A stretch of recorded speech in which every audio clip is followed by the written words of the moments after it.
Hey, how's it going, guys? Captain Cuba, Captain Q-boy here. Captain Frank, Cube, get it? What's up, guys? How's it going? Well, welcome back. First of all, let me pull my mic away a little bit. First of all, I apologize for starting the stream really late. I know that I'm always starting late with my streams. I get that. Okay, I get that. But today was extra late because I was supposed to be streaming an hour ago. But so here's how things happen, okay? I woke up today, I'm like, hey, I feel like streaming. Just feel like hanging out with the community and stuff. You know, I just feel like talking to them and stuff. But I'm gonna set it at 3 o'clock, so it gives me time to work on a breakdown video. But my ADHD, my undiagnosed ADHD, could not contain itself. And I started to think about things. And I'm like, wait a minute. The everyone? What? Remember that mural in God of War 2018? And I went on this rabbit hole, and I'm like, oh my god, I have to make this video now. And here's why I had to delay the stream to make that video. I think people who have been in the channel for a long time know this about me, okay? When I have a theory that I think it's really cool, I find it really hard to not spoil it, okay? I'm horrible at this because then I stream and then I spoil shit, okay? And that's the thing. If I had started the stream without making that video, I wouldn't just have one theory that I was really excited about. I would have had two. So screw you! So yeah, because I did that theory about the mural in God of War 2018. It's not really a theory, it's more like a, oh my god, this is like something that was tease or something, right? But I have another theory that I'm just like, I've been cooking up here, and it's like a beach ball that I'm trying to hold underwater, and it just wants to come out. I want to tell you guys so bad, but I have to say to myself, no, it's gonna be much better in the video. So don't tempt me. Do not tempt me, okay? Hey, Sparge Jena 2564, I don't know if I mispronounced that, but thank you so much, man. I appreciate you becoming a Spartan. You're awesome. Thank you so much, bro. Hold on, I missed yeah, King's Corp saying hello, Cloud9 on Don't do that to me. Don't see, I have undiagnosed ADHD and probably undiagnosed dyslexia, okay? Don't be doing Yoda speak with me. I'm like, wait, what? Did I just have a stroke? Hey, Mohammed 4607, he's a Spartan as well. Welcome, bro. Welcome. It's so cool to have you guys here. It's so cool to have you guys here, you know? We got, and I should say, like, the reason I wanted to make this live stream, I'm gonna read the super chat in just a sec. The reason why I wanted to make this live stream is because, like, there's a lot to talk about. There's apparently there's some drama in the God of War community that we can get into. Domino's Pizza is involved in it, and it's like, what the hell is going on? Guys, I'm trying to make a breakdown video, and all of these things are happening at the same time, and I can't keep up. So it's much better if I just kind of do like a hangout with you guys and stuff, you know. We got some more. Man, I can't really pronounce. I suck at pronouncing his name, bro. Samartia. Bro, thank you for the super chat, man. I appreciate it. I'm sorry I can't pronounce your name properly, okay? What are your thoughts about the everyone having a different time flow than the rest? What if time flows way slower in everyone because Faye said they're on the journey as soon as she wakes up?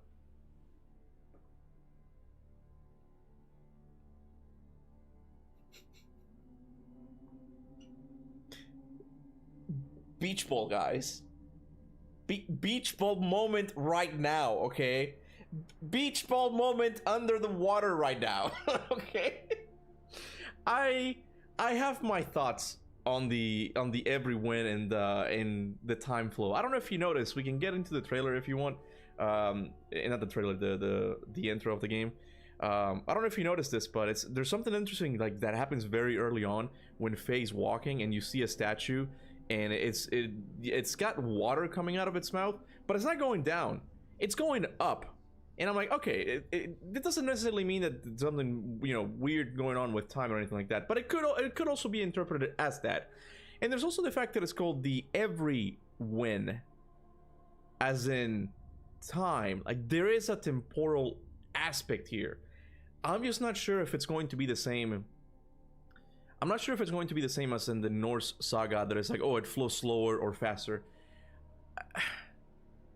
It almost sounds like, because this is like the place where every magic originates from, it feels like time is a completely new concept here. Like everything is happening at the same time, and that's part of the theory.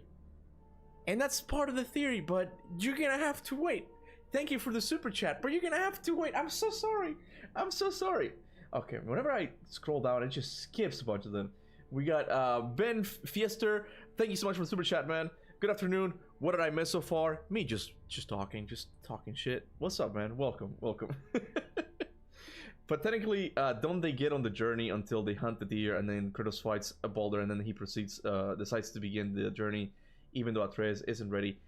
I mean, if you want to go with technically, yeah, but I think she just what Faye meant on the thing is more like, all right, they've put me on the pyre, they're on the path now. It's one of those things I'm like, okay, just relax the definition a little bit and just kind of go with like, okay, they're on the path, and that's what she means by it. I don't really see that as being too as being a contradiction or anything like that. I think it's more like they're doing the first step, which is like putting Faye's body on the pyre and burning her, you know. Oh shit, we got Ben Feister. Welcome to the Spartans, man. I appreciate it, man. Thank you so much, man. All right, I have to get to regular comments eventually. I feel sorry, you know. Kuba, can you tell all the unculture in the chat the sword is Chinese, please? It's obvious. I'm not sure about that. I know you're gonna hate me, blood, and more than you already do. Okay. But I'm not sure about that, because I feel like it could totally be the case. It could totally be the case that they're making it seem like it's going to be Excalibur, and like you said, it's going to be like Chinese or another Asian weapon. I get that. It could totally happen, but you know, like they're making so many things kind of. They're making it seem like it's Excalibur, like that camera shot, how like she pulls it out of the cube. Pulls it out of the cube, and like she holds it up, and there's something there with Morgan Le Fay as well, and like there's a medieval looking castle in the concept art as well. There's a lot of things that I'm like, are we about to get Arthurian legends in here, bro? We got to get freaking Soul Calibur, the Excalibur. Kiba, can you decipher the poster live? So many interesting stuff. What poster? We'll look at that. I think you mean the concept art. Yeah, we'll take a look at that if you want. Yeah, that's for sure. Wonder if Sekhmet saying I will deal with that problem is connected to the deleted cutscene from God of War Ragnarok where Athena says we have a problem. At this time, it's just too hard to say for sure what she means by it, and I've ever since I uploaded today's video, I've kind of developed this theory that I'm like, I think whoever is in that telescope, it might even be like, nah, this is too much for me to say. I can't say that. No, it's too much of an assumption. But it seems that at least that they might be looking out into the regular world and they're keeping an eye on it or something. I just don't know if we've seen the telescope in God of War 2018 or Ragnarok. With what Cory Barlog said in 2018, after 2018 release, it's interesting if we're gonna see hints about the telescope somehow that we completely missed, right? So anything is a possibility at this time, but I just don't know. I don't know if it's going to be connected to the deleted scene in God of War Ragnarok. That is a deleted scene after all. That's not, at the moment, as cool as that discovery is, we can't really regard it as being canon, and that's the part that kind of sucks. It's similar to the higher plane of existence, where, you know, Cory said that and Athena only got there because she sacrificed herself. If I'm right, and the everyone turns out to be the higher plane of existence, which there still could be some arguments that it's not, but if I'm right, it means that the original plan for it was retcon, right? And we can talk about the whole, because Athena in God of War 3 does this, you know, my sacrifices have Zeus brought me to a higher existence. We can talk about that and how we can circumvent that so it's not a contradiction, right? So it's not that big of a deal for me, you know. We got Winston Bolin. Thank you so much, man. Welcome to the Spartans. Here's your spear and shield, bro. Welcome. All right. Hold on a second. Ooh, there's so many. Oh, I've been missing so many comments. Hold on. Oh my god. I really want to like this, and I do like the Afterlife concept, but it just doesn't feel like God of War to me. The cringe dialogue, pretty colors. I don't know, man.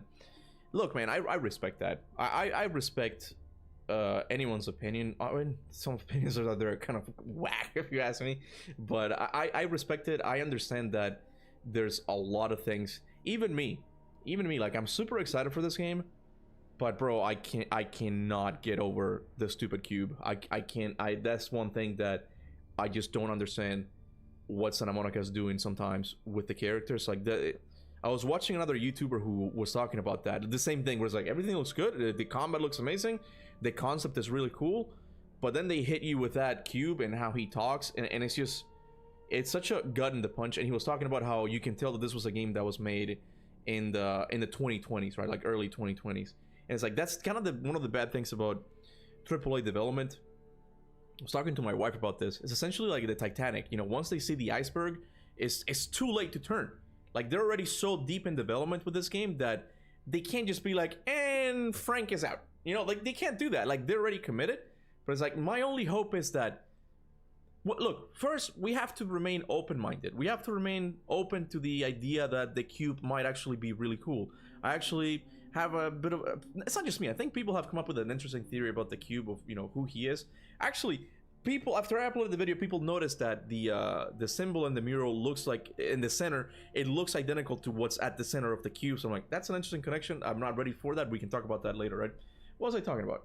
Yeah, man, I ADHD is acting up again. Undiagnosed ADHD. But yeah, my only hope is that if it turns out to be like a really bad character and just kind of ruins the immersion, my hope is that the God of War community as a whole is going to be very loud about it and just complain nonstop, so that hopefully by the time they start making the next game, they won't do something like this. I hope that this is already the case, because this game was being made since 2018, guys.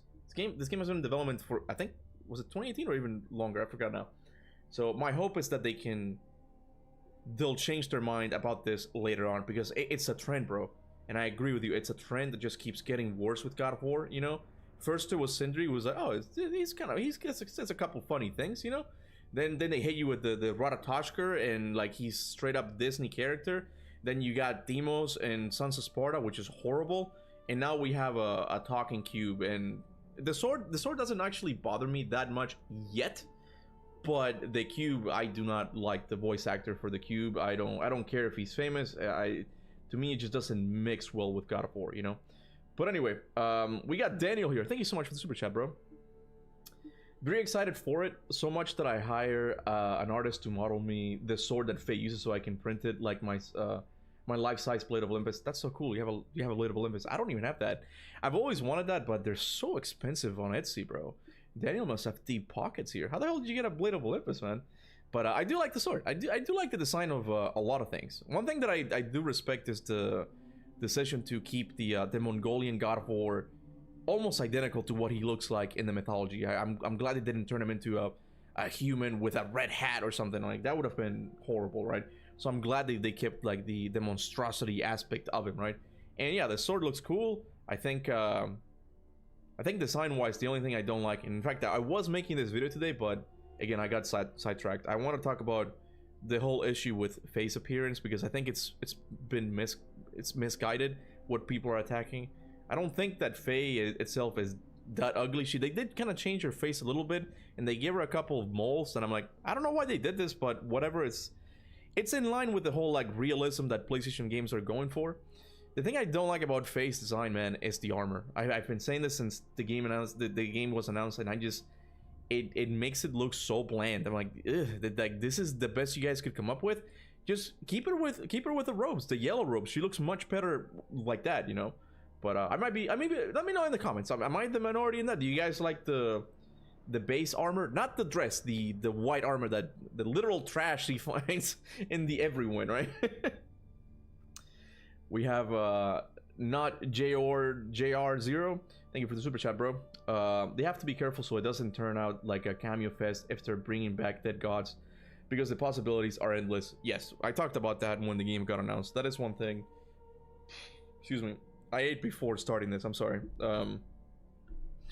I talked about during the announcement. That is one thing that worries me, because I don't really like the latest Spider-Man movie we got. I know people are a huge fan of it. I think it's Away From Home. I forget.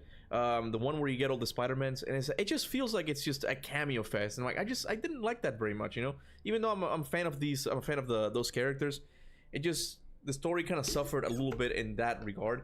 And as much as I want to see Ares and Suze, I don't want it to be just like, and here's Suze, and you get the crowd, you know, wah! It's like, that'd be cool, but only if it makes sense within the story. And I think there is ways to do that. There are ways to do it properly, you know. We got Square Nation. Thank you so much, bro.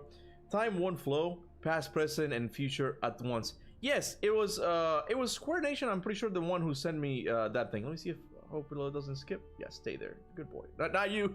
I'm trying to make sure that I don't skip any super chat, because I accidentally missed a couple of them last week. Let me see. I think it was yeah, it was Earfan. Where is he? Yeah, he sent me. Yeah, he sent me this picture. Yeah, desktop. Here we go. Okay, good. I'm trying to make sure that I don't lose a super chat. Is it? I believe the reason why Kratos didn't go to the every win whenever he died in Greek saga is due to Faye's involvement somehow. It wouldn't feel cheap either. Time is frozen in a sense there. Okay, that part's not the important. The important one is this. Well, if you look up what the every win means, you'll get a better idea. It's the Australian Aboriginal concept of time where past, present, and future are all occurring at once. We don't know if that's what they're going for. I kind of want that to be the case. I want that to be. I think that would be a lot more interesting than just time flows slower or faster. That you can keep that for the Norse saga, but for the everyone, let's make it interesting. And again, guys, Beach Ball just wants to come out, man, and just get it. I want to say it so bad, but the whole concept of past, present, and future all happening at the same time, it's part of a theory that I'm working on of something that could potentially happen in the story. And if it happens, you guys, you're not ready. You're not ready for it. You're just not, okay? You're just not. Because we did get that scene in the announcement that I'm like, that's really odd. That's really odd when Kratos comes in and saves Faye, like gives her a hand, and then he disappears. What is up with that? What is up with that? I'll talk about that in my breakdown, okay? I'll talk about all that stuff in my breakdown with more detail, you know? Ben Feister says, for me, I'm ignoring the backlash because as long as this is a parallel story to God of War 2018 and Ragnarok, and it stays to the core of the Norse story, I'm curious about Faye. Oh, the Faye sword that she claimed from the cube. Yeah, there's a lot of things that I'm talking about here in today's stream that I will eventually make its own dedicated video for, and I do have to be kind of careful here because I have a lot of people here. I have almost 1,000 people watching, and thank you, by the way. I really appreciate it. I really appreciate all the boost the channel has gotten. So welcome to all the new viewers. Okay, I cover God of War. Make sure to hit like, subscribe for more God of War video. I got a shit ton in the works. Okay, but I'm kind of with Ben Feister. I see a lot of people complaining about the fact that this is not going to be Kratos, and again, I'm gonna get more into a specific video for it, because like they could have prepared this every win reveal so that Kratos was the one who was in it. I came up like quickly, like a fan fiction, like, oh, you can do this, you can move these things around in God of War Ragnarok, and you get this, and you get Kratos in the afterlife of gods, where he's gonna be kicking ass. And at first I got excited and kind of sad. I'm like, oh man, it's sad that I won't get Kratos. But then something happened, and I'm gonna show you. Then I was watching the reveal again. Give me a sec. I was watching the reveal again, and there's one line. There's one single line in this reveal that made me go, no, Faye is the right character for this. And I swear, you guys know I'm no shill, man. You guys know I don't shill here, okay? I may have ruined my chances of going to Santa Monica by talking crap about Ragnarok, okay? I am no shill. When I don't like something, I say it. But I'm telling you right now, there's a moment in this Faye game that I'm like, okay, no. I'm convinced that Faye is the one that needed to go to this everyone thing. Oh, hold on, I forgot that I have to turn on the chat. There we go. My bad. There's one line, and we're gonna watch it. You guys, okay. Gotta skip a little bit. Hold on a second.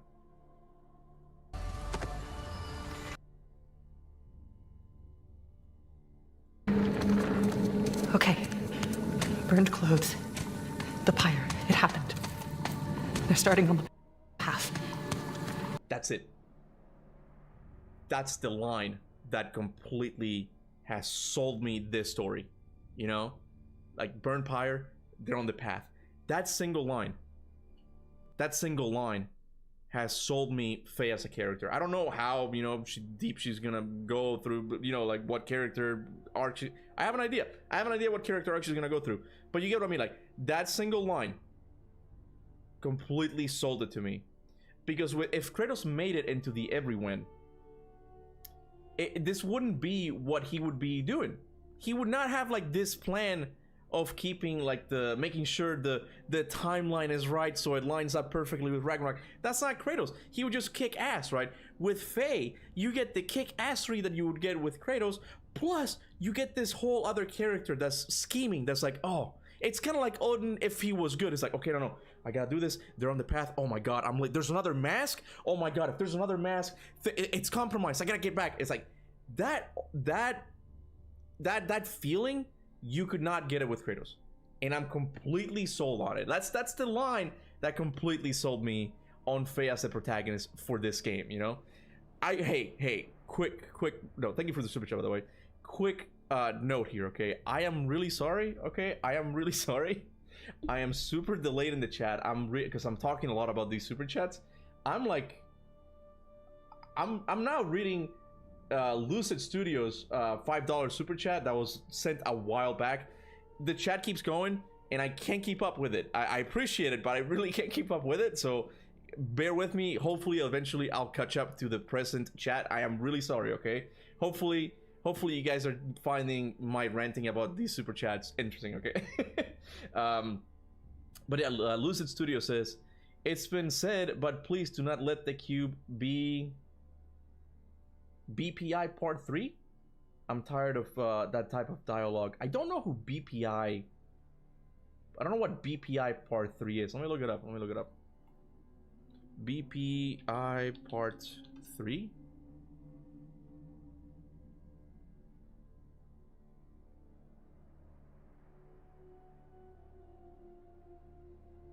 I have no idea what this is. I am really sorry. I have no idea what you're talking about, Lucid Dreams, but I'm guessing that it has to do something with Marvel writing as well, like that kind of like goofy, whoa, right behind you type of thing. I'm guessing that's what you're going for. If that's the case, I agree. I hope it's not the case, you know. We got Cookie Clat Cook. That can't be right. I can't read for shit, man. You think Faye will meet Kratos' first wife and Greece will be back will back off from Faye when they find who she's married to? Wait, you think Faye will meet Kratos' first wife and Greece will back off from Faye when they find out who she's married to?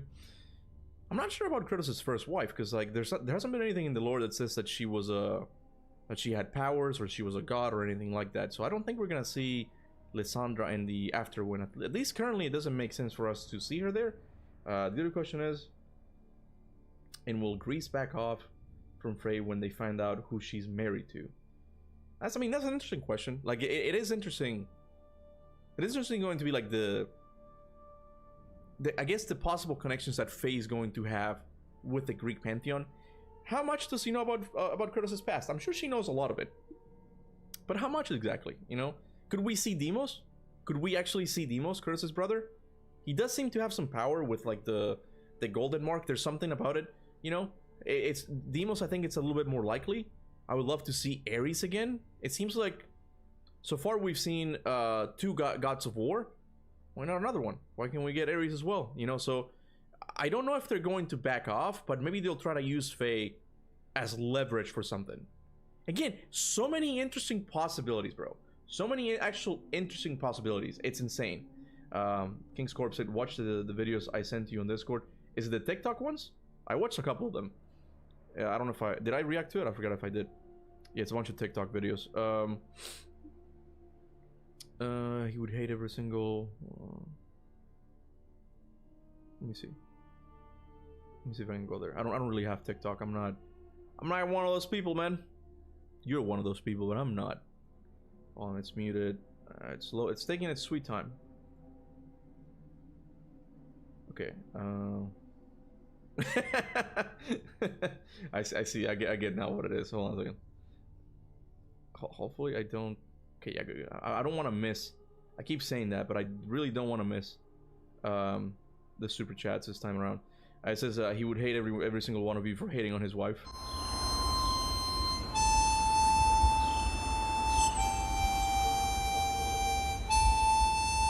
I think that song could potentially get me demonetized, so I'm probably not gonna. I'm gonna mute it. I think that's copywritten song. Is this?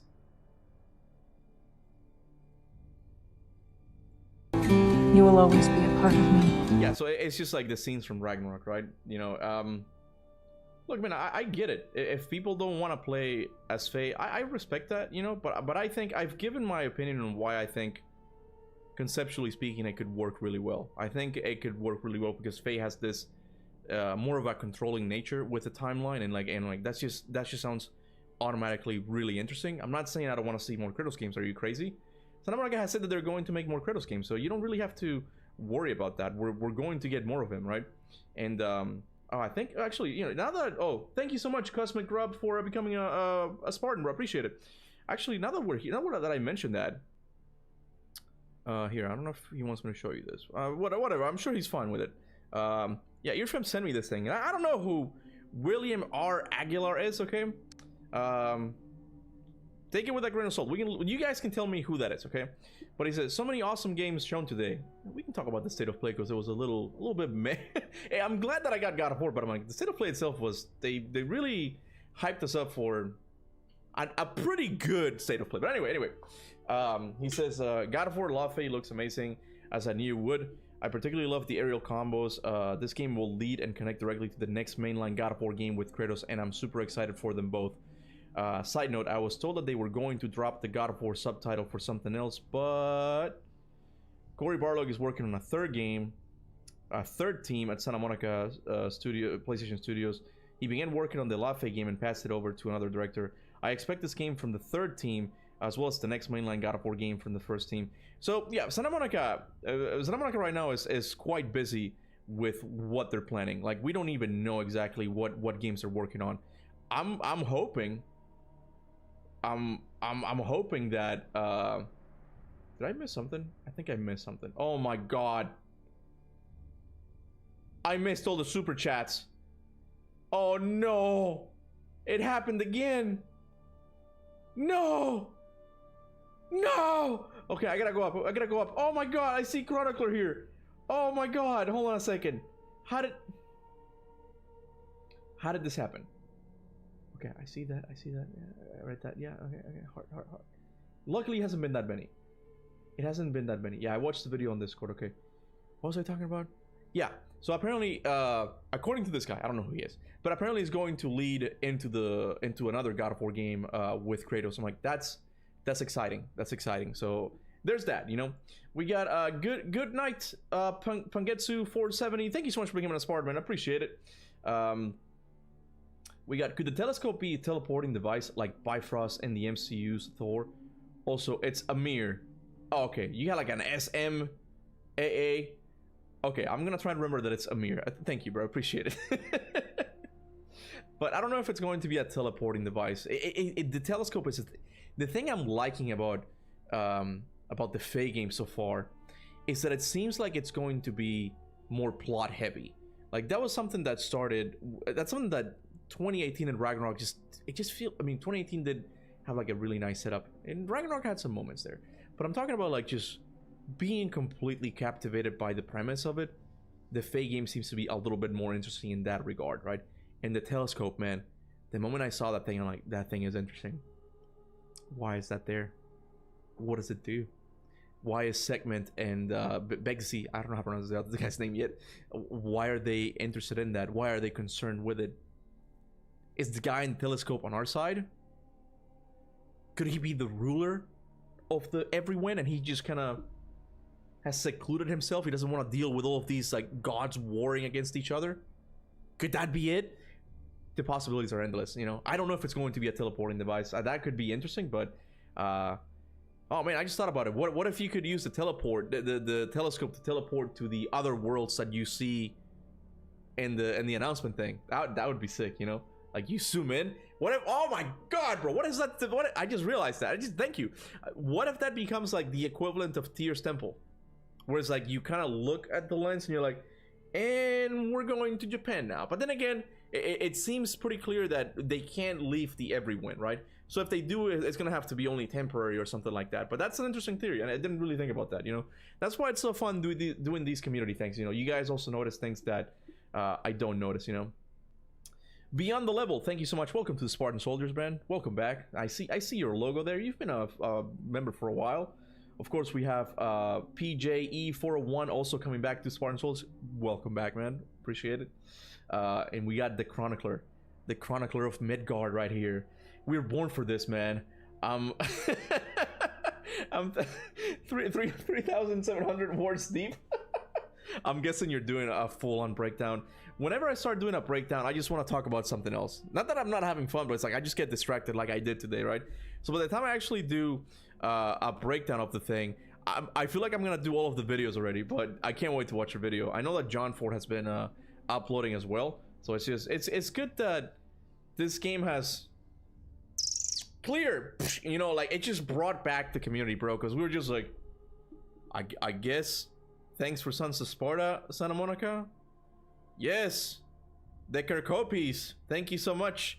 You know, so it's much appreciated, at least for the I'm sure for the God of War content creators. We're having a lot of fun right now.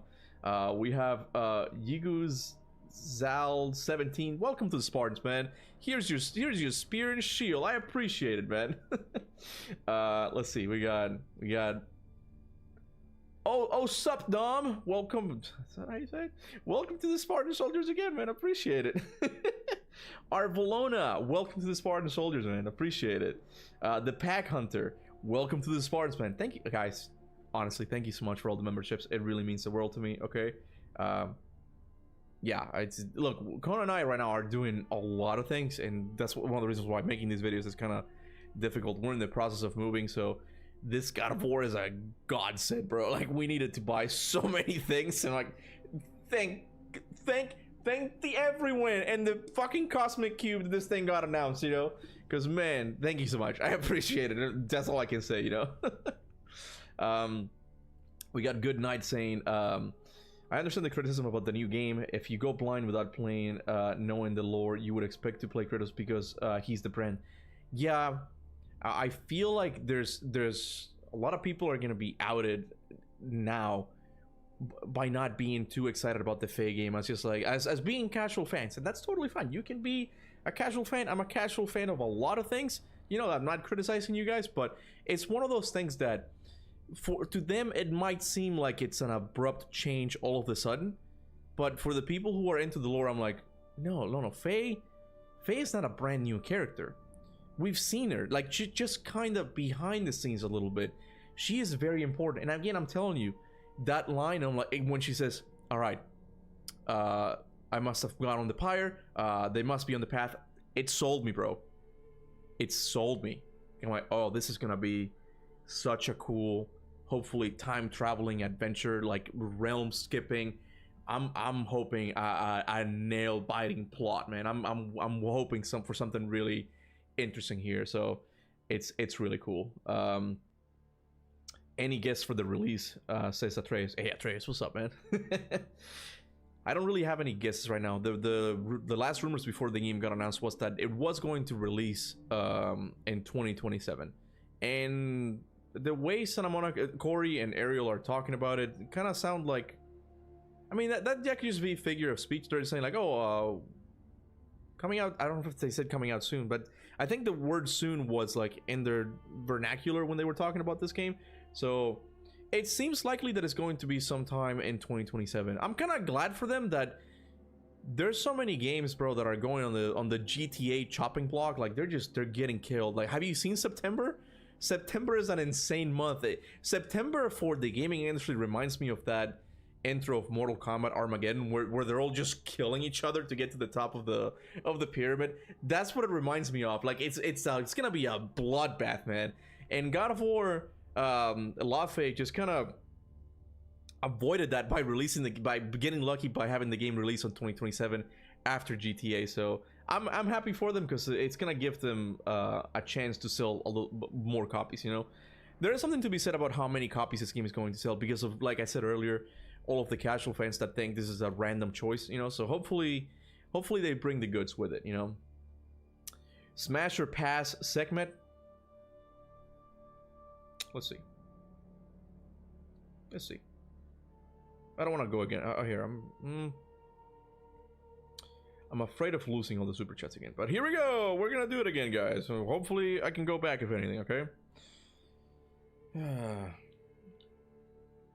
No, not Captain Kuba. Give me a sec, guys. Give me a sec. Well, this is a very important question. I'm gonna keep this page open, so I don't want to have to keep looking for this again and again. Oh, let's see. We got mummy segment here. Yeah, we're gonna see when she comes in.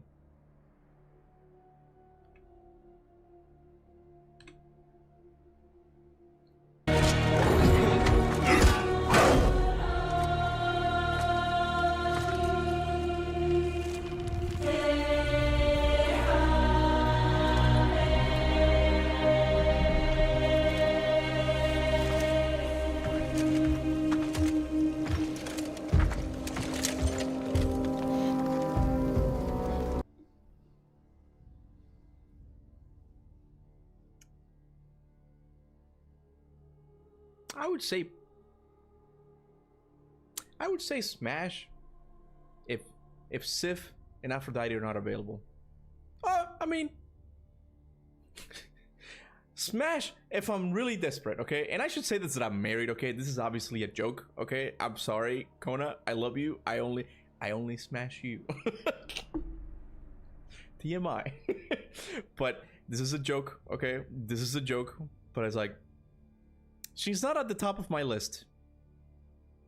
But hey, if I'm in the afterlife of gods, and it's nothing but dude gods, I mean, it's not that bad. It's fine, you know. It's fine. It's okay. Anyway, we got Ben Feister again. Thank you so much. Another super chat, man. Here, let me go back to Big Face. There we go. Yeah, personally, I believe God of War Laufey is a prelude story to the next Kratos God of War story, and based on seeing Segment and Betsy, we will see Egypt soon. I mean, Betsy is Mongolian, right? But yeah, I feel like Egypt is definitely, look, Egypt is coming, bro. You can't stop Egypt. Egypt is gonna come here no matter what, and I'm guessing it is going to fall to Kratos. But then again, we also have the question of what happened with Atreus. What's going on with Atreus as well? Because this game was the Blue Point games that got canceled. But he's also gonna come into play here. What Santa Monica is doing right now is it's exciting, but also very dangerous as well. Because it seems like they're just kind of really spreading themselves like wide with like what they want to do with the series. They want to do Atreus, they want to do Faye. I'll make a video about this, but it kind of seemed like what Cory Barlog, because Cory Barlog was talking about it in the context of the Faye game when he talked about Sindri. I'm like, are we gonna see a Sindri game as well? Like, Sindri ended Ragnarok in a very interesting way, and I'm like, I've always wondered how are we gonna continue Sindri? Are they also gonna do a Sindri game somehow? I don't know, man. I don't know. It's interesting, you know. I'm so excited for Atreus Part 3. Look, man. Look. I think God of War Laufey has shown us that.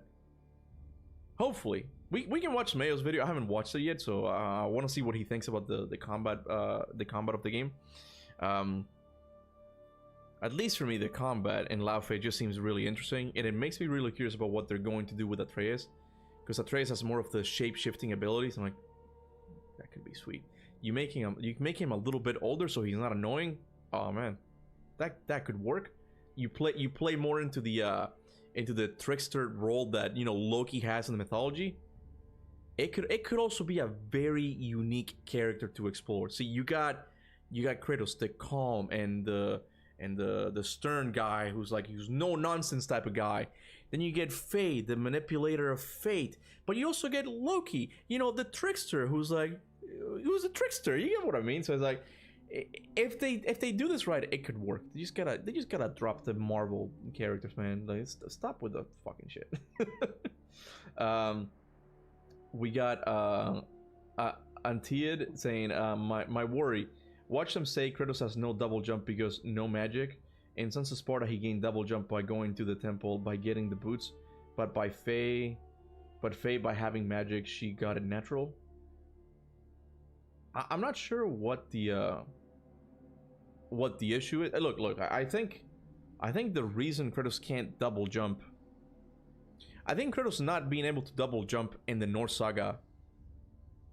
I mean, I was gonna say it's not necessarily canon. It's just like they wanted to do like a more grounded gameplay. He still has the ability to double jump. I am sure after God of War Laufey that Kratos is going to double jump. Okay, I think it was purely a design choice, not really anything related to the lore. So the whole double jump in Sons of Sparta is because double jumping in Metroidvania it's a mechanic that you always need to get. So it's like, it just kind of makes sense to have it that way. But I think people are reading too much into the whole double jump thing. I think once we get back to Kratos, he's gonna be double jumping all over the place. Double jumping, it's gonna happen, man. Oh, it seems I'm cut up. Ivanovich says smash for sure. Talking about Segment, I'm sure he's got no qualms about it. It's like, yeah, Segment, Bexy, Elvin, whatever, you know. I don't know about Bexy though. He seems spiky. And a dude. Not that there's anything wrong with that. Why would you laugh at that, guys? I was testing you. Come on, man. Hey, 2026? Come on, man. Anyway, I'm worried that the concept of the game is very good, but the story will be mid, just like Ragnarok. Your predictions of God of War Ragnarok was better than the story. I don't know if it was better. I don't know if it was better, but mine was definitely more... It felt more plot heavy, and like whenever Matt and Rich talk about the original stories, I'm like, oh man, that sounds so cool. Like the whole thing of like Odin being find out as they're going to the temple. I'm like, that sounds so cool. Like so many things of like Kratos dying and then in Atreus and him getting rescue him, and a lot of years has passed. I'm like, oh, that sounds so cool. That sounds so cool, you know. But anyway, I think hopefully it will deliver, man. The only thing we can do right now is hope that it's gonna be good, that they learn kind of their lessons from God of War Ragnarok and so on, you know. It seems on the gameplay side that they have. It seems like God of War is coming back. Like at gameplay wise, it's a little bit more exciting these days. It only seems like it's going to be the combat so far. I'm really curious to see if they're gonna add platforming and combat puzzles, if you will. Like that was part of the identity of OG God of War, and I think it desperately needs that. I think, and I know I'm very unpopular for this opinion, but bro, I'm of the opinion of like cutting 50% of the openness and side quests of modern God of War games, and start, you know, like adding more variety in the game as well. Bring back platforming, bring back climbable walls where you can attack enemies, bring back combat puzzles, so many things that bring back underwater sections, like so many things that the OG God of War games had over the Norse ones, that I'm like, just bring it back. I don't think giving you a double jump is enough. I appreciate it, thank you very much, it's a step in the right direction, but keep it going, keep it going. Let's make an awesome action adventure game once again, man. That's my, I know it's very unpopular, but that's my opinion on it, you know. when is the game coming out? I'm betting the best case scenario is next summer. I don't really like to make a prediction about the release date, because those things are, you know, bound to change, like if the game gets delayed or something like that. But it seems like we went through, I'm getting the sense that as a God of War community, we went through a big drought after God of War Ragnarok, because there was a lot of moving pieces at Sony with the whole live service push, and the game that was supposed to come out with the Atreus, with Bluepoint Games. All that stuff got canceled, and it just made it seem like it was like the God of War series is dead. Like, it had so much momentum, so much more momentum, and then it's just suddenly dead, you know. And it's like, but now it seems that they're keeping up a good pace. You know, we're gonna be getting this Faye game before on 2027. Then it seems like we might be getting the next Kratos game in like 2 years, like not even that much. Bro, if we get the next Kratos game in 2 years, oh man, gonna be so sick. And then we have the remakes also on the pipeline. There has to be an Atreus game. I don't know what it is, but there has to be an Atreus game. There's so much stuff in the works right now, and it's just exciting, you know. Anyway, Jay Mills is trusting Corey. I prefer that it's a continuation of the story rather than a full spin-off, and I believe that a gate in the trailer is to the higher plane. The gate seems to be like the way out, because Faye goes through the gate. Faye goes through the gate to get to the everyone, right? So I don't think it's gonna lead. Well, maybe it could be. I don't think it's gonna lead to another new place. If anything, it's just going to lead back to the regular world. But it would be a twist if it turns out to be the higher plane of existence, you know. Could it be that the everyone and the higher plane of existence are not the same thing? Explains Thor turning blue and Faye to gold. Athena can still be green because she went the higher plane and not to the everyone. I like how we have acronyms now. Look, I've thought about it. Some people have mentioned that in my videos, and maybe I should stop saying that this is probably going to be the higher plane of existence, because you guys are right. I don't really know for sure. It seems that it could get too convoluted if we're having like two different afterlives, and I just don't see it being likely. But and it's also the fact that, so I forget now. I forgot Morse's discovery in Ragnarok. Does it mention the mask? I forgot if it mentioned the mask. I think it just says like one disappointed us, one failed us, right? So we kind of took that to mean the mask, right? But what I mean is, like, it seems like Athena is involved with the mask, and the mask is already involved with the everyone. Like, if we use Occam's razor, it's much better to say that the higher plane of existence is this place that Faye is going to. That's kind of my view on it. But I think to be safe, I'm gonna stop saying, oh yeah, this is what we used to call the higher plane of existence, because for one thing, it's gonna get old. But you guys are also correct that I don't know that for sure, you know? Oh, you're gonna make me pronounce this as the 49? Faye versus, I know that's an Aztec name or like a Mayan name. Huitzilpocatl? I don't know if I said that right. Would be insane. Aztec God of War here. I mean Aztec God. Let me see who that is. Let's look up who Huitzilpocatl. I love God of War, man. But I deeply worry about like these mythological names. Whenever like a new mythology gets tackled, oh boy. It's just, the names just throw me off. Oh, yeah, let's see what it says. Hold on. It says Huitzilpocatl is the solar and war deity of sacrifice in Aztec religion.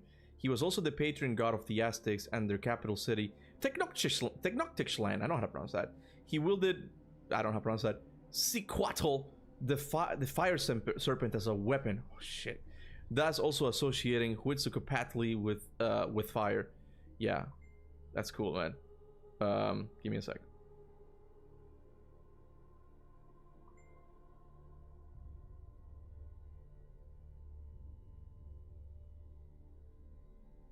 Yeah, okay. Yeah, Kona was just giving me a tip on what I should do for the stream, because it's getting a little bit crazy with the chat. So let me see if I can. Let me go back to Big Face. But yeah, that would be a cool god. That would definitely be a really cool god to get in the every win, or like in a future God of War game, something like that. It would be cool. I always said that aesthetically speaking, Aztec and Mayan mythology just looks amazing. I would love that to be adapted in the God of War series somehow, you know. She mentioned that I should unpin a comment. But by doing that, I would have to go up and I might lose all the super chats. Yeah. Anyway, I'm gonna keep going, but if Kona's watching, could you, because you have executive like role on my channel, could you make the comment for me? I know you're at work, I know, and if you can't do it, that's fine. I'm gonna roll with the chaos here, okay? That's totally fine.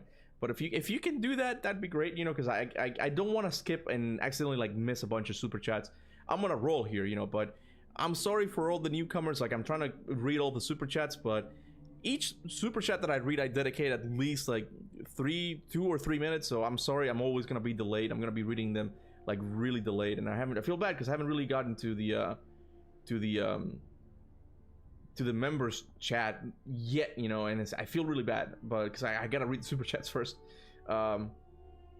When he gets, we got Lucid Studios again. When he gets to this week from now, I meant, oh boy. Wait, what? When he gets to this a week from now, I meant boy. Oh, I see. Me. Okay, when I get to it. Okay, boy part 3. It was a typo. The cube itself isn't a bad idea, but the Demon's dialogue is. Yeah, I get what you mean. I get what you mean. Yeah. Yeah, I don't know. I told you. I think it's like a Titanic situation. It's just they find themselves like too late to turn, you know, the ship around. It was like, okay, they're not gonna like the cube. I feel like something happened in, I don't know, 2023 that people really began to attack like these types of characters, and I'm guessing when Santa Monica saw the backlash that a lot of these characters started getting, they're like, oh man, we just gotta make the best of it, because we had a fucking talking cube that goes like, whoa, behind you, and like, oh man, like they're in for it. They can't really avoid that, you know. But yeah, no, the cube itself, I find the cube really interesting from a gameplay perspective so far. Like, they can do so many cool stuff with it, bro. Like, you already saw it in the trailer how Faye kicks an enemy and it goes, the cube like kind of alley-oops it, or like throws him in the air, and then she jumps and does like an aerial combo. That's sick, bro. But I also think it would be really cool to have the cube somehow involved in platforming. I think that's really cool, you know, so I'm down for that, you know. Cosmic Scrub 360, welcome to the Spartans, man. Are you friends with the Cosmic Cube? Anyway, we got Burned Clothes, the Pyre, Arms Are Heavy. Took me a while. Mom Spaghetti, they're on a it took me a while. You got me there. You got me there. Oh, I somehow skipped a bunch of super chats. Give me just a sec, guys. Where is it? Mama Spaghetti, I'm looking for that. No. Where is it? Oh man. There we go. I found it. Okay. We got Pointy Scary. Welcome to the Spartan Soldier, man. I appreciate it. Well, welcome, bro. I appreciate it. I just sent you another one. Another Discord, not Discord, another TikTok thing. You're gonna get me demonetized, bro. You're gonna get me demonetized with these TikToks, man. When Kurtos, let's see. We can watch it real quick. Hold on a second.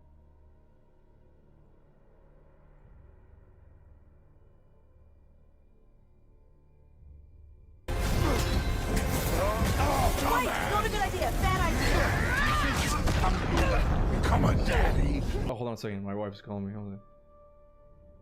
Hey. Yeah, sure. Yeah, give me a second. Hold on. Yeah, go ahead. Yeah. All right, he's good. Yep. Yeah. All right. Okay, so I see you kind of struggling with the chat, but that's okay. I'm gonna try. The struggle. I'm swimming in super chats. The struggle. Am I right? Go ahead. Okay, so I'm just assuming that you have on your phone all of the chat. And that's Oh, I forgot I was using my phone. Yeah, I could do it. Yeah, I could just use my phone. What were you using? No, I forgot that I was using I'm using the phone to nothing, actually. I'm not using my phone at all. I'm using, what the fuck? Okay, I can do the pin comment. I'm sorry, honey. I'm sorry. Okay. No, Hey. No, it's okay. Hey, you're No, beneath it's me? okay. How many super chats have you gotten at work? Yeah, that's right. Huh? You're beneath me now, okay? I'm sorry. I love you, okay? Oh, she hung up! No! Hold on, guys. Hold on.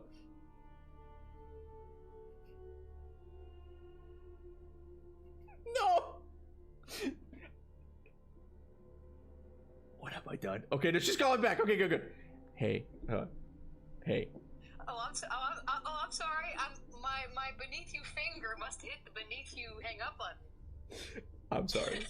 Don't make me sleep on the couch. Hey, I'm thankful you gave me the keys to the Twitter kingdom again. I appreciate it. Okay. But yeah, I'll make the Am I on speaker? Yeah, you are. Yeah. Okay, good. No, okay, guys, that was just a joke. Okay, I Yeah. knew he was joking, and so I was joking back. I knew that. That's why I was trying to be funny. So hold on. Okay. Gotta hurry. What you can do to make it much easier for you is, I'm guessing now that I know this, you're reading the chat on your computer, right? Yeah. Okay. Have the chat popped out like you have. Make sure it's live chat, but then have the chat on your phone set to fan funding, which just reads the super chats. So that way you don't have to worry about missing a super chat. You should only have super chats on your phone and have that record going, and then have the live chat going on your computer, so you can also read those at the same time. Bro, how did I not think of that? You are a lifesaver. I'm gonna do that right away. Oh my god. Okay, yeah, I'm gonna do that. Thank you, honey, so much. I appreciate it. I'm gonna do that. Give me a second. Everyone put F's in the chat. Yeah. Put F's in the chat. Hey, I'm the one who just makes the theories. Everything else is a fucking nightmare for me. But thank you, honey. I'll do that right away. Okay. I took one of my 2 allotted 15-minute breaks to tell you this. I appreciate. See, you're not beneath me. You're above me. All right, but I gotta get back. Exactly. I gotta get. Damn straight, son. The super chat's called me, honey. All right. I'll. Okay. Yeah. Sorry, I know that you guys are probably going off a lot. Yeah. Sorry, I got you backed up. All right. Don't forget to unpin the comment. Yeah. All right. Bye. All right. Love you. Bye. All right. So let me do that real quick, guys. Give me a sec. See, now it just works out.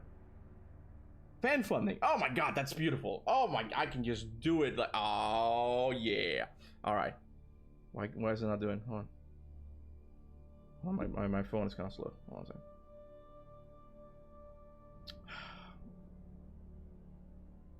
I got a Mayo call?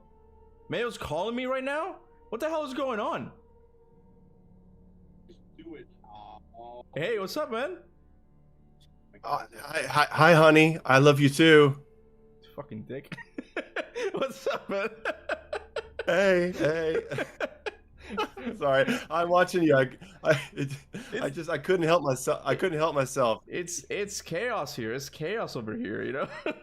But hey, I'm gonna be watching your video probably whenever I get through all these super chats. So if you want, you can call me back and we can talk about the game. You know, what do you think about it and stuff. Sure. I'm just in the middle of editing my Onimusha demo review, so I'll be around if you want to chat. I just wanted to call and say hi to everybody watching the channel. Crazy times we're living in, huh? Crazy times, yeah. Crazy times, yeah. Yeah. I'll be around if you want to bring. All right, man. Take it easy, bye. Have a good stream. You too, bye. You too. I said you too.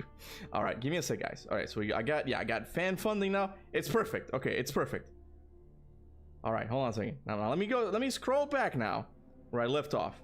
Smash for sure. Alright. I sent you another one. Okay. I'm all caught up. It's beautiful. It's beautiful. Now I can go. We're gonna watch King Scorp's thing in just a sec. Let me see. Big face. Sorry guys. And then live chat. Oh, there we go. Okay. It just feels better. It just feels automatically better. Alright. Right, the Discord thing. We're gonna be watching the thing he sent me because that does seem kind of interesting. I saw something about it. King's Corp. Here we go. So I can't. When Curtis dies by Thor momentarily, he finds Faye. Oh. Become a daddy. Get a clean slate. That ain't no big deal. You're a destroyer, like me. Kratos.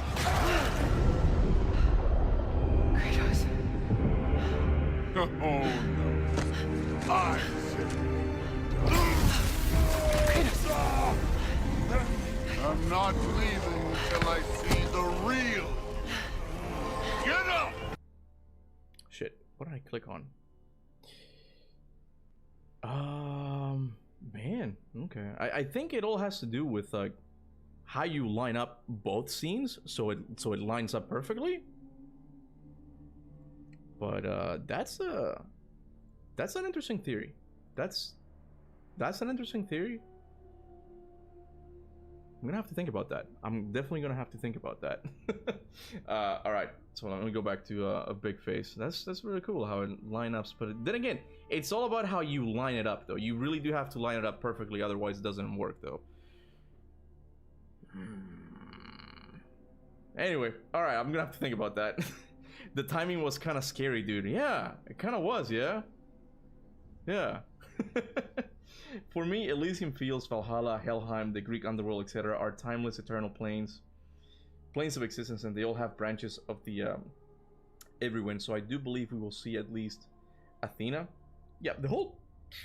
Excuse me. The whole. I still have a question about, because I think Mimir does say that the gods do go to Valhalla. So I much like you, I have questions about, like, how is this going to work? How does the afterlife in the regular world works compared to, you know, super afterlife? That reminds me of a meme I saw. I'm an uncle, but I got memes. I got memes every once in a while. Okay, I think I saved. No, I didn't save it. God damn it, I did not save it. Shit. Okay, all right, whatever. It's fine. It's fine. But yeah, I don't know how all of them connect to each other, to be honest with you. I don't know exactly how that's gonna play a role, but Athena? We're gonna see Athena?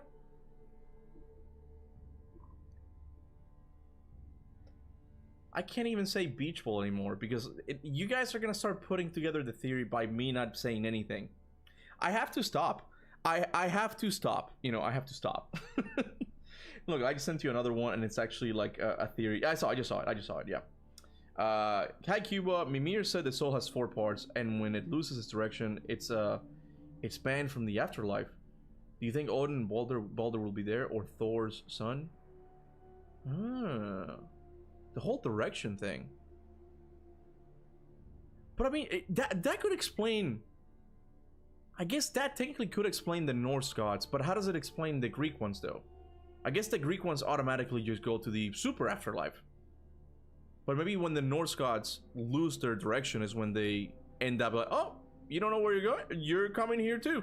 I wonder if that's related to it. I don't know. Yeah, I read that one. Okay. Oh shit, Mohammed came in! Mohammed, it's been so long, man. Thank you so much. 10 memberships. Thank you so much, man. You're awesome, bro. Appreciate it. The guy who leaked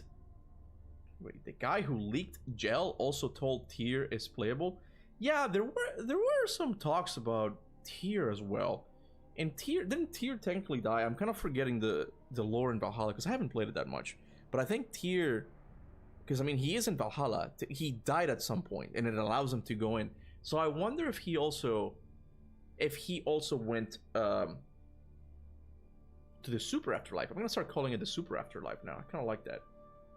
Something, and I think I mentioned this. I'm jumping back to Athena now, but I'm mentioning this now. And I think I mentioned this on when the announcement happened, that Athena seems like she experienced a long ass time, and then when she came back, for Kratos it was only a couple hours, but for Athena it seems like it was a long time, because she said, "I have missed you." So I wonder if Tyr also experienced a great. Like if he came here by any chance and he experienced a long time, but it was only like momentarily. You get what I mean? It's a lot. It's a lot, you know. My theory is that the everyone still isn't the higher plane, and that maybe that's where all the gods are trying to go. Look, that could still be part of it. And someone earlier said, and I've been thinking about it. Someone earlier said that the gate maybe is what leads to the higher plane of existence, right? And it can't be. Because if you look at what we saw in the higher plane of existence in the Fallen God comics, it looks different from what we saw here. This one still seems material, but in the Fallen God comics, it just seems like it's just a blue infinite field. Like it's just blue. There's nothing there. Like I wonder if there are 2 different things. So that's why from now on, I'm really gonna stop calling the everyone the higher plane of existence, just to be sure. Just to be sure, you know. We got Captain Dooku. Rhymes with poo. What's up, man? Welcome to the Spartan Soldiers again, man. Segment is a baddie. Step on me, mommy. The real question is, segment or Sif? Leave your picks in the chat right now, chat. Who are you picking? Okay, Green Mommy or Sif Mommy? What are you going with? What are you going with? You know. Yeah, the Atreus game was probably trash. It was canned. It could have been that, but I mean, PlayStation just kind of felt like. It seems like PlayStation is just backing off of live service as well, and there's also. I don't think you guys realize this, okay? I don't think you guys realize this, but Corey has some pull. I'm pretty sure he does, at least. Like, he's... If Santa Monica keeps going how they are, in terms of their output, they might overtake Naughty Dog as PlayStation's top studio. Naughty Dog has been having nothing but flops recently. Like, not flops, but just a lot of bad decisions that are just... They're not even in the picture. I really thought we were going to see Intergalactic at the State of Play, and they were completely absent. It's very likely that we're going to get this Faye game before Intergalactic, and that's insane. And that's insane to me. If Santa Monica keeps going... Can I turn up my mic a little bit? Yeah, sure. I mean, it's pretty loud, though. Can't get louder than that. If Santa Monica keeps going, like, they will become more... way more important than Naughty Dog is, right? And I wonder if Corey had some pull. Be like, yeah, look, we did a multiplayer thing again. It's called God of War Ascension, and it did not work. We're not doing this.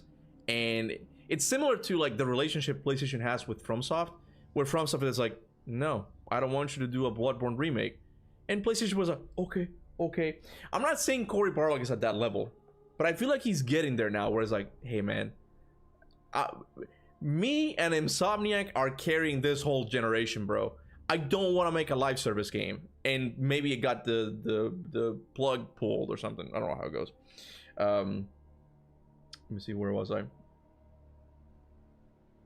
Oh yeah, it was Luke's comic. Yeah, okay.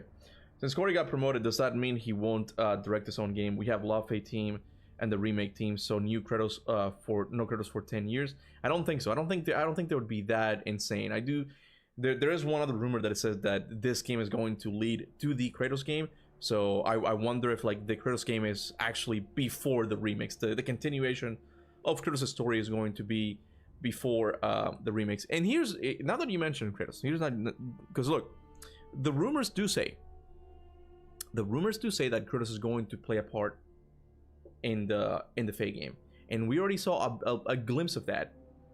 I wonder if he's going to, he's got to have speaking role because otherwise Christopher Judge would not be involved in it. And I wonder if we're going to see something like that. This story could get beautifully tangled, and beautifully tangled I think is what I'm calling it, because it could be time travel. It could be really cool. So what if Kratos is coming from the future? Relax guys, come on, relax.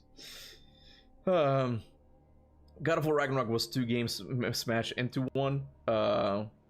Yeah, I mean, I think Atreus should have been like its own game, and then the conclusion to Ragnarok should have been the 3rd game. But then again, like, you can kind of see like what they were working with. Like they're probably doing the remake, they were doing the Laufey game, they were doing the 3rd, like they're doing so many stuff. The Atreus spin-off game, they're doing so many things, and they decided to just kind of end the Norse saga in 2 games. I don't like it. I don't think a lot of people like it, but it's the decision that they decided to do. So it's too late for that.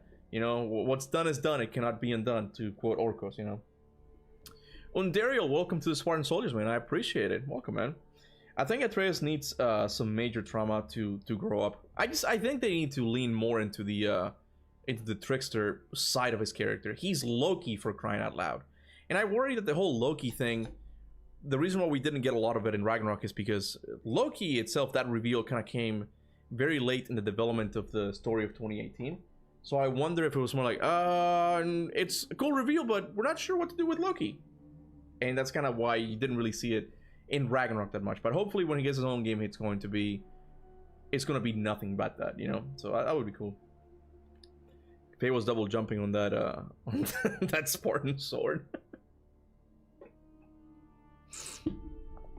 Faye is the one who pressed circle, huh? Hey Cap, is goldening. Hey Cap, I sent a theory I came up with in your community tab. I'm not sure if you've seen it. You might find it interesting. Hope you're doing well. How do you, community tab? How do you get there? Hold on a second. Hold on a second. Community tab. Let me see if I can pull it up. Cause I know that's something that YouTube has now, but I never check it. I don't know how it works. Kona had to call me to tell me how to fix the whole chat situation. That's how bad at this shit I am. Community. Oh, I see it here. I see it. Oh, okay. Is this 8 months ago? 5 months ago? Oh, 8 hours ago. There we go. All right, let's see. Let's see Golden's theory real quick here. Desktop. Yes, hi guys. I got a theory or two to share. How Faye got to the everyone being supposedly just a giant. We know giants can visit Ironwood by simply thinking about it hard enough. When Atreus does it, it holds onto an item linked with Ironwood and simply concentrates on it. Faye had a splinter of the mask in her hand when she died, so do you see where I'm getting at? Beach ball. Just like Atreus falling asleep with a marble in his hand, Faye died with a splinter in her hand, causing her to travel to the everyone. Just headcanon, I thought you might find it interesting to think about it. And as to what the sword could really be and why Betsy is scared of it, I'm far less confident with this theory. I'd reckon the reason Betsy is scared of the sword Faye uses could be because it's the only weapon that can truly sever someone from the everyone. Basically permadeath. Bexy and other beings there being not chosen to wield it means their best safety measure was to trap Frank in the cage as the sword was embedded in him.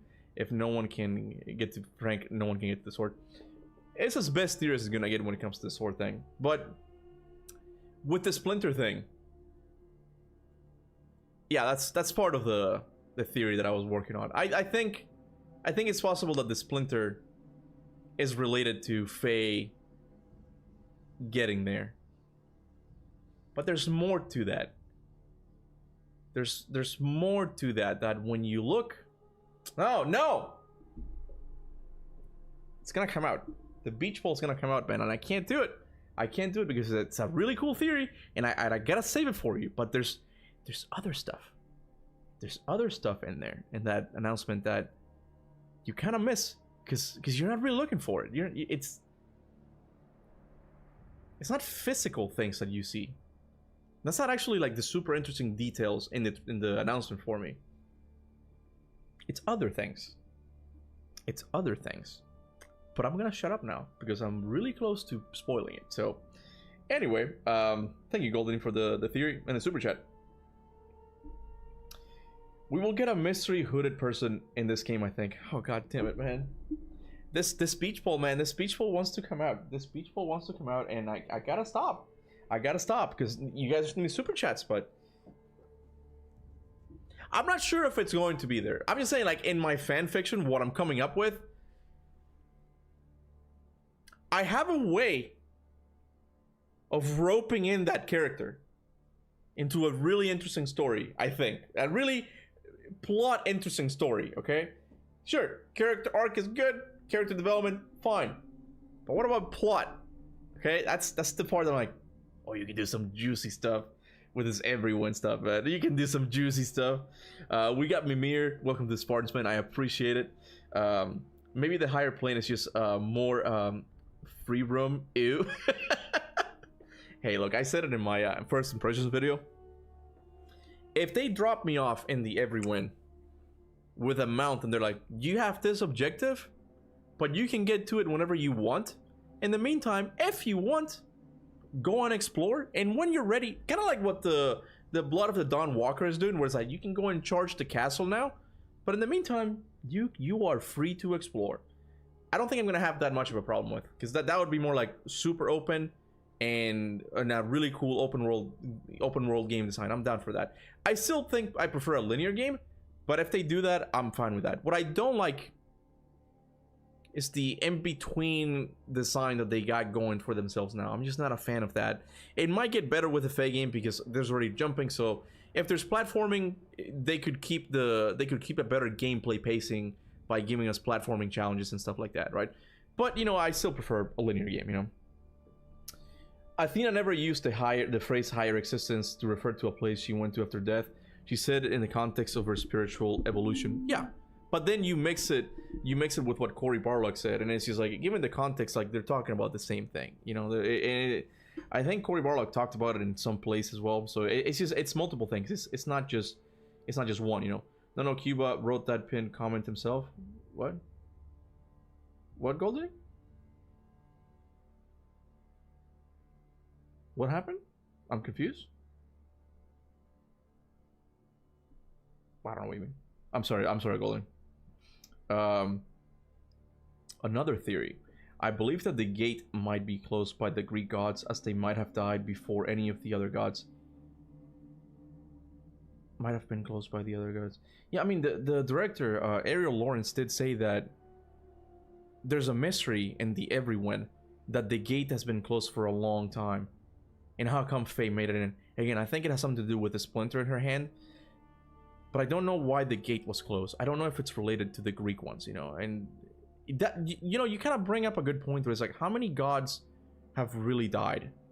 We know for a fact that a lot in one pantheon died, and that was because of Kratos, right?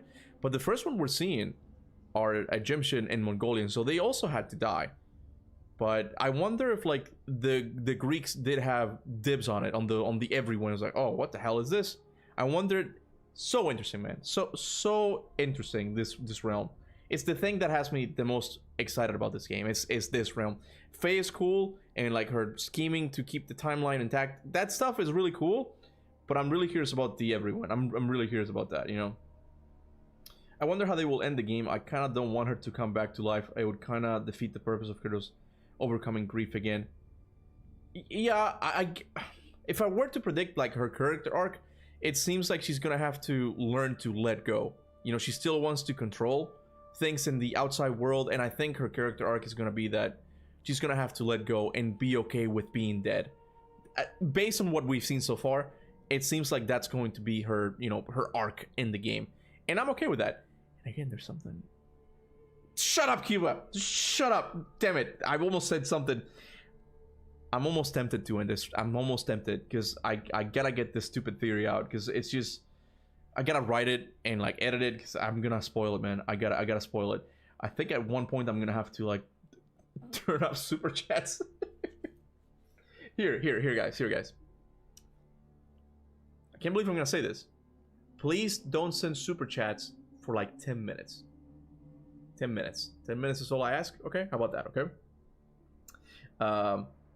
Though he is considered a primordial being and not a god, do you believe we will see Ymir in the Everyone? Yeah, look, I think the line that the cube says of like, oh, it's the afterlife of gods, we've taken that too literal, okay?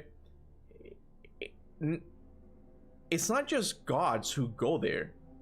There's other creatures there as well. It's where all the magic returns to. I don't think it's just going to be gods. I think there's something else. Like, I mean, I don't think it's just gods. So Ymir's is a possibility. Like, I think anyone with magic is a possibility for them to be there, you know? And that makes it exciting, you know? For 10 minutes, close your wallets. Hunter says, the game is getting judged too hard. I also think we'll get mention of the old Greek gods, but not see them and have stories of Kratos' Greek days within the Everyone due to him being a god killer. Look, going back to this whole aspect of the open world thing, like, it would be cool, like, if they just drop you in the middle of this world, Elden Ring style, okay? And you get to explore. And like you said, like, you get to see hints of them, but not actually. But every once in a while, like, oh, what's in that cave? And you go there, and it's Hades, and you're like, oh my god, you know? I would cry. I would cry, bro. What if Poseidon is chilling in the ocean of the everywhere? I keep reading the super afterlife, okay? And like, he now has like, I'm mad about Zeus, because like, there was, if you read God of War 3 notes, like, there was some like it's like Poseidon and Zeus were arguing with each other about, you know, how to do things, and it's like, he's like, well, he's not my brother anymore, what has happened to him, right? And it's like, I wonder if like they come to the Everyone, and then Poseidon fucking hates Zeus for what he did and shit, and he's like, bro, The everyone is such a cool concept, bro. This is such a cool concept if done properly, man. Oh. I don't know, honestly. Really fuck with Frank. I like him. Hunter, thank you for the super chat. But you're the problem, man. Come on, man. Come to our side, bro. Look, it's fine if you like him. I'm not gonna judge you. It's fine if you like him, but man, I don't know. I find that humor to be like so played out, like that type of dialogue in a fantasy game. It's just so, like it's just like, don't do that, man. It's so immersion breaking, you know. I think Moore sent me a theory of like, oh, Frank, it's spelled French. Maybe he's like from the Franks, the people who dethrone. Like, guys, no, I think Santa Monica just wanted to call the cube Frank, and they came up with a funny, oh, Franke, like in French, and it's like it doesn't mean anything. Okay, they got a taste of it with Charlie in God of War 2018. I fucking hate GameSpot now because that's where it started. You guys know the backstory, right? That the GameStop interviewer called the turtle Charlie or something, and called Atreus Charlie, and he's like, that's funny, and he put that in the game in the turtle Charlie. That's how it started. But now they're like, oh, it's good, that's funny.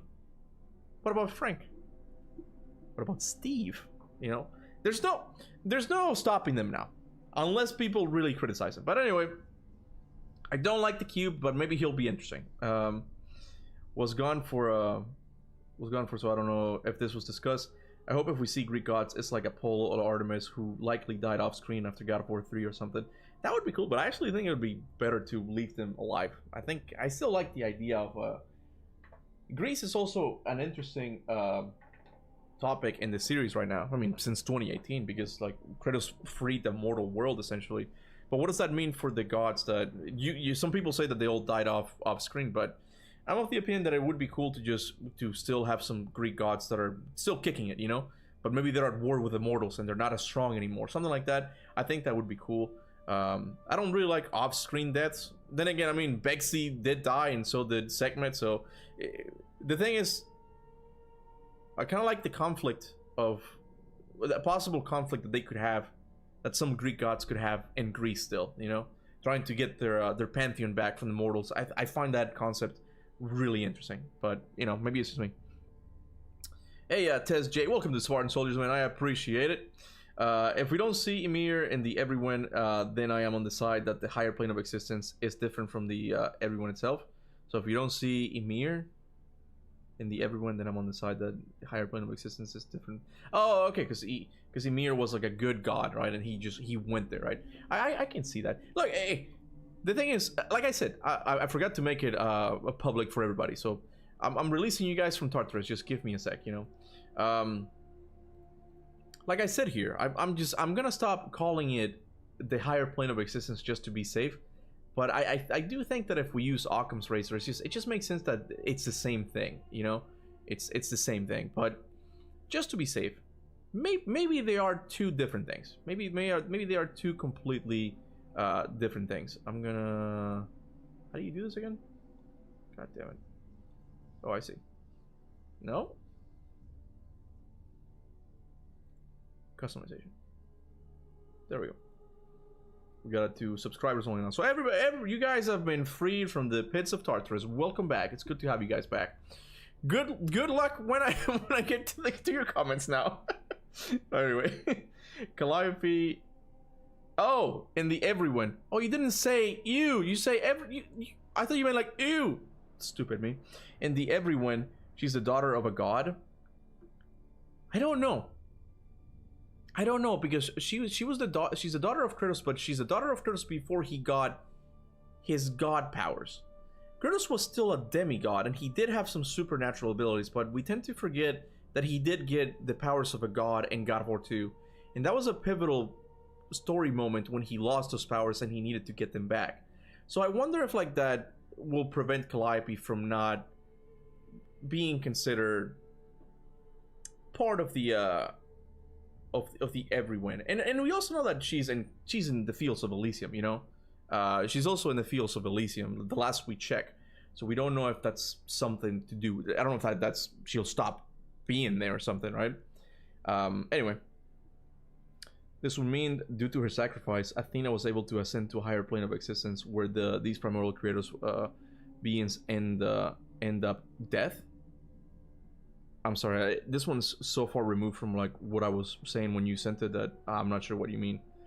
This would mean, due to her sacrifice, Athena was able to ascend to the higher plane of existence where these primordial creators beings end upon death.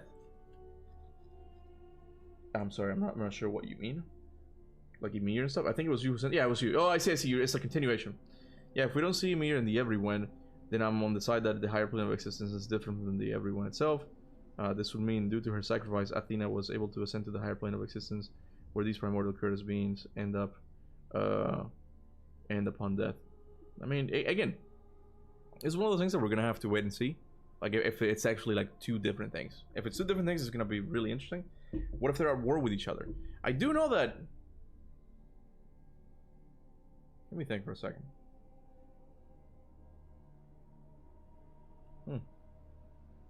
Because I did also wonder why Athena in Fallen God looks different from the Athena in God of War 3. Athena in God of War 3 is green and clearly evil, while Athena in God of War Fallen God is no longer green. She has her human form, and she's trying to help Kratos in one way or another, right? There's some questions about that because it's about destiny and stuff. So I do wonder if it's two different things. I'm gonna have to look into it. Maybe the higher plane of existence is still going, guys. Maybe it's still going. Hashtag bring back the demiurge. The everyone is the normal afterlife of the gods, and where Athena went is the higher plane of existence where gods go when they die selflessly. I'm seeing like a theme here. A lot of people are believing that it's going to be two different things, and I'm like, it could totally be. It could totally be, and I'm just not. I have it completely wrong, but it's one of those things that maybe how they're showing it makes it seem like this is the higher plane of existence to trick people like me who's been wanting to see this place for the longest time. And maybe going back to that first super chat that said that, yeah, once you go through the gate is when you get to the higher plane of existence. That's interesting. That's really interesting if it turns out to be the case. I just realized if giants go to the everyone, Odin might run into Thor's mom there, his great love, but she might find out what he did to her son. Yeah, exactly. There's so many possibilities for what could happen in this place. This has been... We'll have to see how they execute it. We'll have to see how Son of Monarch executes it, but from conceptually speaking, the everyone is a super interesting concept that has a lot of possibilities for like rich lore and rich storytelling, and I'm all down for that. I'm completely down for it, you know. Adam, welcome to the Spartan Soldiers, man. I appreciate it. Backseas, I don't know how to pronounce his name. Backseas edition opens the door to ancient Mongol mythology with more than 100 of gods. Search up the Tengri, it's fascinating. I'll look it up afterwards. But yeah, that's one thing that has made it difficult, actually, to make a breakdown video for this game, for this announcement, because because it has so many mythologies. It just kind of makes it difficult to like narrow down like which characters are from which mythology. Like, you guys saw that fairy dog, and it's like that thing could be like from any number of mythologies. There's so many of those things. It's insane, you know. Kuba, if Athena said I missed you and Thor killing Kratos sync with Faye, hold on. If Athena said I missed you and the Thor killing Kratos sync with Faye, seeing him is real. It's real. Well, that was Ragnarok. So when God of War Laufey ends, we'll already have an adult Atreus available. Look, it's possible that there's going to be some time travel shenanigans. Give me a sec, guys. I'm actually going to like see if I can turn off super chats for a little bit, because I wanna breathe. I appreciate them. I really appreciate them. I should not be complaining about this, okay? But I'm drowning in money right now. I can't. Give me a sec. How do you do fan funding? Can you even turn that off? I don't think YouTube wants me to turn that off, because they get a cut. They get a cut from that, and I can't do it. I don't think I can do it. Hold on a second. I didn't read the yellow super chat? Which one? My wife says that I didn't read the yellow super chat. Hold on a second.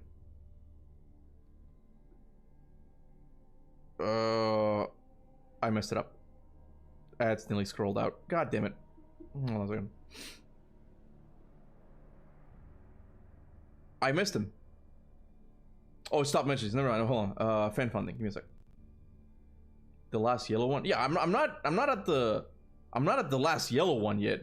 It's gonna be. Oh, I'm kind of close. Guys, please don't send any more super chats for just a minute, okay? Just a minute. Just a minute, okay? Give me a sec. We'll. There's more than I thought. Let me read that one. If Athena says I missed you, and the Thor killing Kratos sync with Faye seeing him is real. Well, that was Ragnarok. So when God of War Laufey ends, oh, I see what you're saying. Yeah, if it syncs, if Kratos helping Faye for a moment in the announcement, it's true that it was actually him when he died by Thor. 3 years have passed already. So by the time we finish the Faye game, Atreus is gonna be an adult. I get what you're saying now, and like, yeah, sometimes shenanigans like that could definitely happen, you know. Were you not reading your super chats? What kind of monsters I am reading my super chats. I'm reading all of them. It's just they keep coming, and I can't keep doing it. Okay. The PS blog specifically says that everyone is where ruthless gods go after death, and Corey said Athena ascended because she was the first to die in a selfless act. So it could be two sides of the there's a super afterlife, one where good gods go to when they die. Because I mean, look, it could be. I do think there's gotta be some connection to Athena from God of War 3 and the everyone because of the mask thing. It has to have some connection. I feel like it. I don't know if it's gonna be another section, kind of like Valhalla is, you know, like Valhalla is a part of Asgard. So I wonder, you know. All the weapons Tyr used in Valhalla is a tease, Kuba. They did say that. So it's possible we're gonna see all of those types of gods there as well. Hold on a second. My wife is sending me a picture. Yeah, no, I haven't gotten to those yet, honey. I'm sorry. Give me a sec. That's something like it's a lot of them, and I'm really thankful. Thank you guys so much for all the super chats, right? But it kind of makes it hard to keep up with them. Like, thank God that I can do the fan funding, because I would be missing a lot of them, you know. Loki should meet Wukong, who then becomes his master trainer. They have a lot in common, who then teaches him the 72 transformations and much more.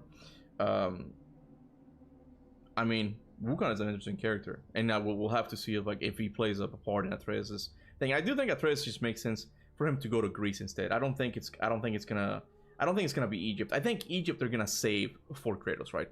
Atreus just makes sense for him to go to Greece. He could meet Calliope. Think about that. So yeah, well, Wukong would be a cool idea. I think it's much better if he goes to Greece. But then again, I thought that the Faye game was a good idea for it to go full-on prequel. But then we got this, and I think it's much better than my idea originally. So there's that, you know.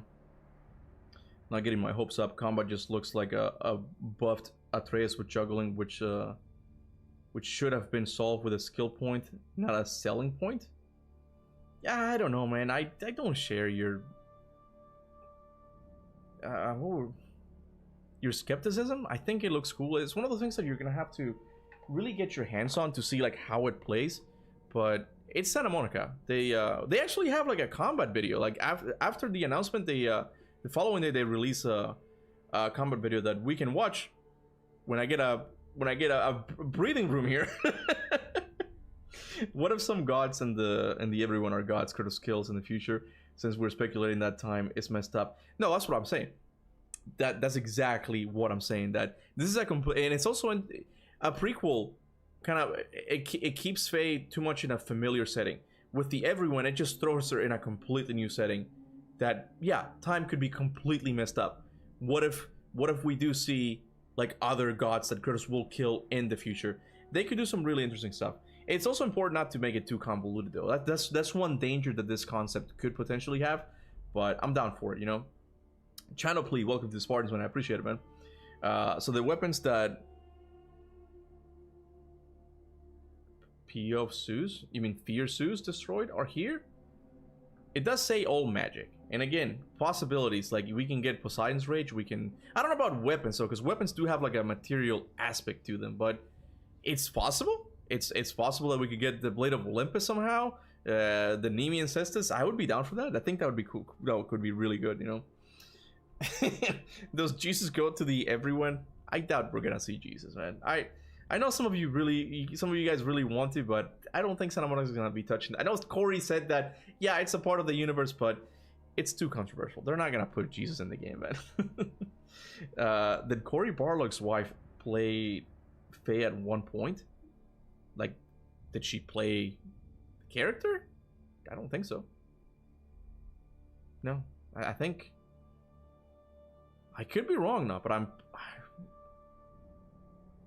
I think in the Racing Critics documentary, didn't it say that Cory Barlog's wife was a model in Sweden or someplace? I don't know. I don't really care. Like, I don't want to talk about Corey's personal life. It feels weird, you know. This is what Corey ate last night. No, Corey's just like a really cool director, and I want to keep his personal life separate. I don't want to bring that into it. So I don't think so, guys. So Faye is being played by Devra Ann Wool. So, and she played her in Ragnarok, and she's playing it here again, you know. Plot Kratos not noticing that his super powerful warrior wife with a super powerful magical axe was more than a mere human. Yeah, I'll be honest with you. That is one thing that just kind of bothers me. Kratos says that in the Lore and Legends book. Oh yeah, when you go on, and I forgot how he says it, but when you live for 100 years, you tend to not notice things. Like, yeah, it's kind of a weird excuse. I feel like, yeah, when you saw her fight, we've seen her fight now. If you saw her fight like that, I feel like you would know that she has to be different, you know. And when she, yeah, I also think it's like, it's a slight plot hole that I'm like, okay, whatever, you know, it's whatever it is, you know. Holy shit. One more 86 sent 30, just a sticker. I appreciate it, man. I don't have to read a sticker. Thank you. It sounds so ungrateful, man. I'm not. I do want to watch some videos, so it kind of makes it hard. But Chanoply says, I believe that since is a plane all magic returns to, maybe gods, considering them as being of magic, they return to their source. I mean, that's exactly what it is. That's how I understood it. You know, people are focused on the whole god aspect. It's like, oh, this is where gods return to. But it's like, it's not just gods, it's magic, you know? So powers could be coming a comeback. Weapons could be coming back. Like, structures, like, it's a graveyard for magic. It's just that gods are the interesting one because, like, they're people. We can talk with them. Like, they have goals, they have characteristics, but it's all sorts of things there. It's not just gods, it's a lot of things, you know? Hey Adeline, it's been a while, man. Been way longer than that. Feels good to be back. It does feel good to be back. Oh my god, you guys, I think I'm all caught up with the super chats. Look, I just want to say thank you for those super chats, okay? Thank you. I really do appreciate it, okay? I'm sure Kona appreciates it too. You guys are awesome. And it's been super fun. I'm not ending it. It sounds like it's the ending, but I'm not. I swear to God. We're just starting. I don't know how long I'm gonna be here though. But there are some videos that I do want to watch with you because it's just interesting. Yeah, I'm gonna keep it. Hold on. Yeah, fan funding. Oh, I got 2 more. Someone said, Alan. Apoc the Third says, sending money just so you have to read a dumb comment. I love your passion for God of War. I appreciate it, man. That's dedication right there. Dedication to the troll move, you know. If you watch the Ascended cover art in the far left top of the pic, you can see a floating island on top of the everything else. Maybe that's the higher place. Yeah, I noticed that. Here, why don't we get into that? I didn't notice it. Someone sent it to me on Discord, I should say. Let's get into that. Let me pull up the God of War blog. Give me a sec. This is perfect. See, because now I'm all caught up and I can see when a new comment pops. It's beautiful. My wife is awesome. Okay, she's the one who taught me this. I'm like, she's so smart. She's so smart. I see now that says, my wife is so beautiful and kind. She's so above me. Hey, she is, man. She is. She in many ways keeps the channel going, bro. She's the one, not the most recent thumbnails. Those have been me, and I think you can tell. But she's the one who does the thumbnails. She fixes all of my OBS crap. You know, she's a very special lady. Okay, I'm married to her. She's more than special. Let's look at the thing. Let's look at the thing on the top left. I'm gonna have to save it.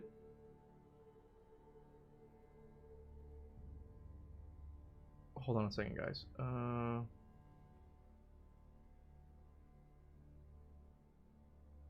I can't even imagine how happy you were to get 20 minutes of footage, content gold. It's great. It's great. But the thing is, I feel, maybe not. I was gonna say, I feel like there's more details in the E3 2016 demo of God of War 2018, because again, like, there was more. It allows me to speculate more because we knew that it was Norse mythology, so I'm like, okay, this could be it, this could be that, right? So it was much easier. With this one, I'm having some trouble just doing it, right? So there is that, but I'm definitely happy. I'm mostly happy because I like the concept, you know. I find the concept to be so interesting, and there's so many possibilities. I know I keep saying that, but I have dreams about this game now, bro. I have dreams about this thing. All right, so we got here the art. I gotta pull it here in my bootleg Photoshop because I'm not gonna pay $1,000 for it. It's insane. Okay, so you guys said top left. Can barely see it though. It's not very clear. God damn it.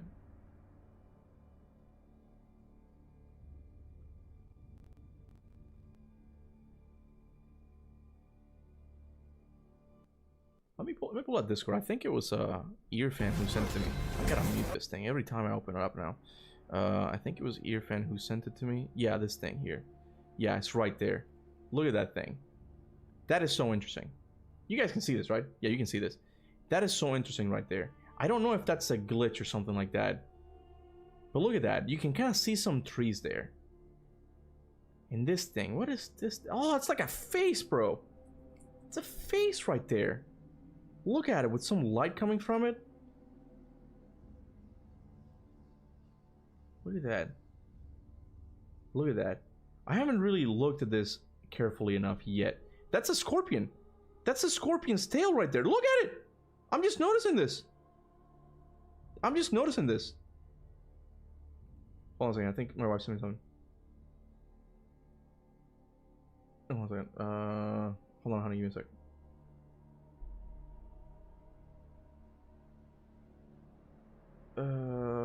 A few people have asked if you noticed the God of War 2 music playing in the trailer. There's a God of War 2 music playing in the trailer. I have not noticed that. What are you talking about? I did not notice that at all, no. What do you mean? First time hearing that. Give me a sec, guys. Yeah. Hey, Squab Daba, welcome back to the Spartan Soldier, and I appreciate it. I have a feeling that at some point we're going to get a moment where everyone finds out Faye is the wife of the God Killer and have second thoughts about fighting her, but continue to stun her way. That could be like a really cool moment. That could be a really cool moment, and I'm down for that. I'm definitely down for that. I really wish I could. Like, it's not very clear on my end. I'm gonna have to like look at this. There's also I think this is just the gate, right? That's just the gate there.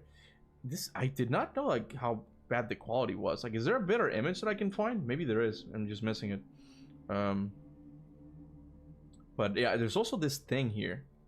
I honestly feel, when you really think about it, I feel like all the cool stuff, like to like theorize about, it's probably gonna be in this image. Like, this is the one that's really chock full of little details. Like, what is that there right there? What is there? What is that there? It's like a rainbow almost? What is that? There's so many things. I'm gonna have to find a way to get an HD version of this thing, you know? Hold on a second, she sent the picture. The Titan theme is playing when Faye gets the sword. and starts attacking. I'm gonna have to watch it again. I didn't. Kona knows this, but I have a really bad ear for music. I have a really bad ear for any, like, music related things. I suck at it. I can't really distinguish things. And I'm like, why does that sound familiar? I can feel that it sounds familiar, but I don't know why. And it's not until people pointed out, like Mornville did there, if it is true that it plays when she gets the sword. I find this really interesting here. Like, to me, this straight up looks like a medieval castle. Like, this might even... I wonder if this is gonna be like a drawbridge. This is the part that I'm like, bro, Arthurian legends could totally be a thing here. Like, this right here. This is what I'm talking about when I say that I really wouldn't mind an open world God of War game. I would still prefer a linear one, right? But this is giving me, in a way, Elden Ring vibes. Imagine being dropped here, exactly where Faye is, you know? And you walk out, and you see all this shit. But then you get to explore it at your own pace whenever, like, oh, I'm gonna go here, I'm gonna go and check this thing out. Hey, what's over there? And you do it freely. I support this idea. I support it. I think it's great, bro. I think it could work so well, you know? Thoughts on Helheim and when Mimir told us to never go back to that place to play a factory thing. No, okay, I think people misunderstand that whole thing about Mimir telling him never go back to that place, you know? He goes there. He goes there later in the same game. That's when Baldur attacks him, and like Atreus goes, I'm a god too, and then they end up in that section, and that's when he sees the vision of Zeus, you know. But I don't know if that's going to play a role, you know. I don't know if that's going to play a role. It's possible, you know. God of Carding when? I guess that's where I draw the line.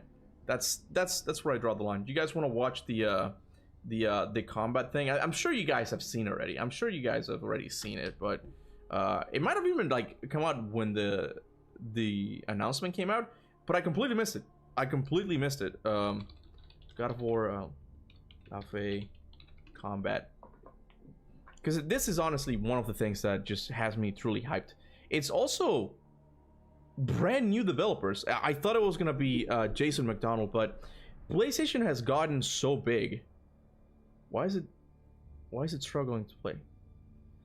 Santa Monica has gotten so big that it's like Naughty Dog now, that they have multiple teams working on different games, and they have to get different people working on these games because Jason McDonald can't do the combat for all of them, and Richard and Matt Sophos can't write the story for all of them. Like, they need to get other people. So I was a little bit skeptical when they saw new developers. I'm like, they just need it. They don't have a choice here. They need it, you know? Hyped for the lore, but not the game, to be honest. I don't know, man. I think it could be really good. If they add platforming, maybe some underwater sections, I think it could be really good. I think it could be really good. Let me know how loud that is. Oh God. I'm sorry, guys. I'm sorry. That must have been deafening. Let me look at the chat real quick. Let me see. Let me change it to, how is it? Yeah, live chat. Okay. MAA, the music when the cube gives her the sword and she starts playing. What's MAA? What does that mean? What does that mean? What do you mean by that? Explain yourself, Mornville. All right, let's see. Let's watch the combat thing.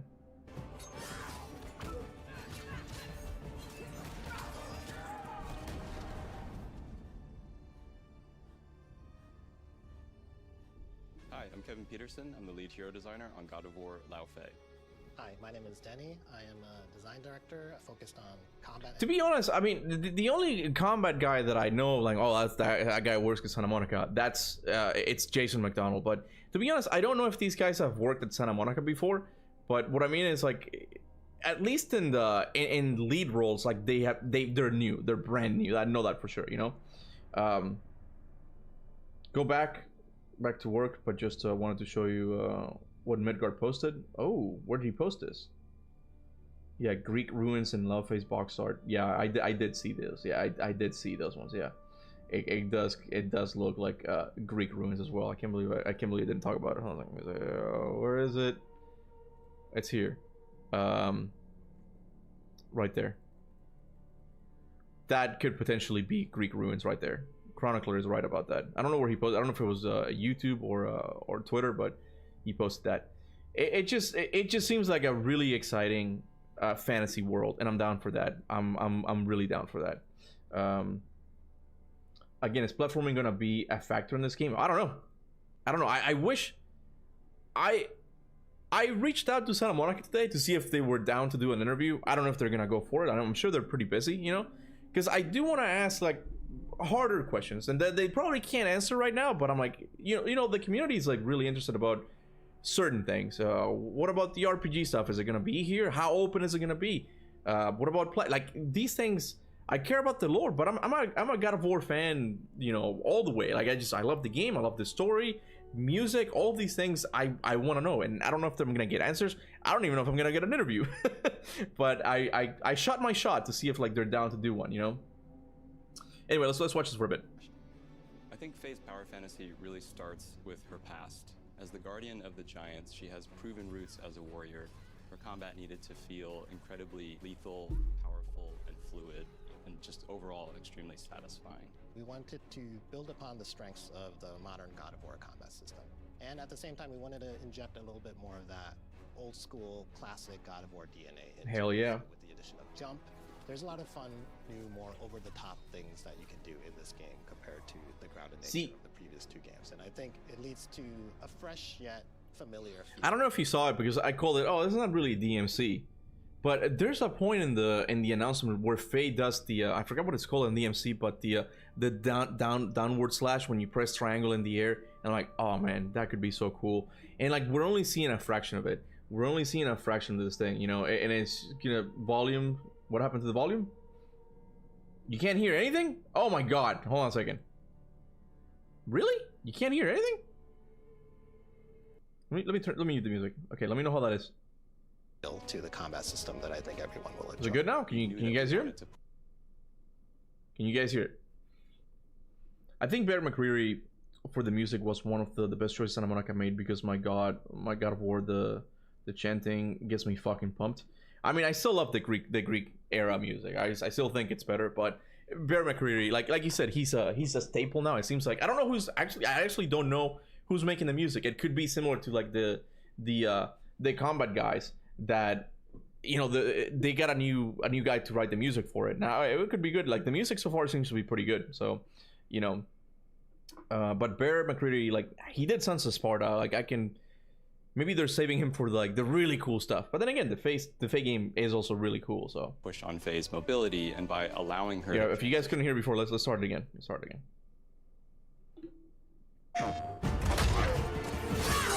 He's still doing the music. Does it more realistic? Is that said anywhere, like in the PlayStation blog or something?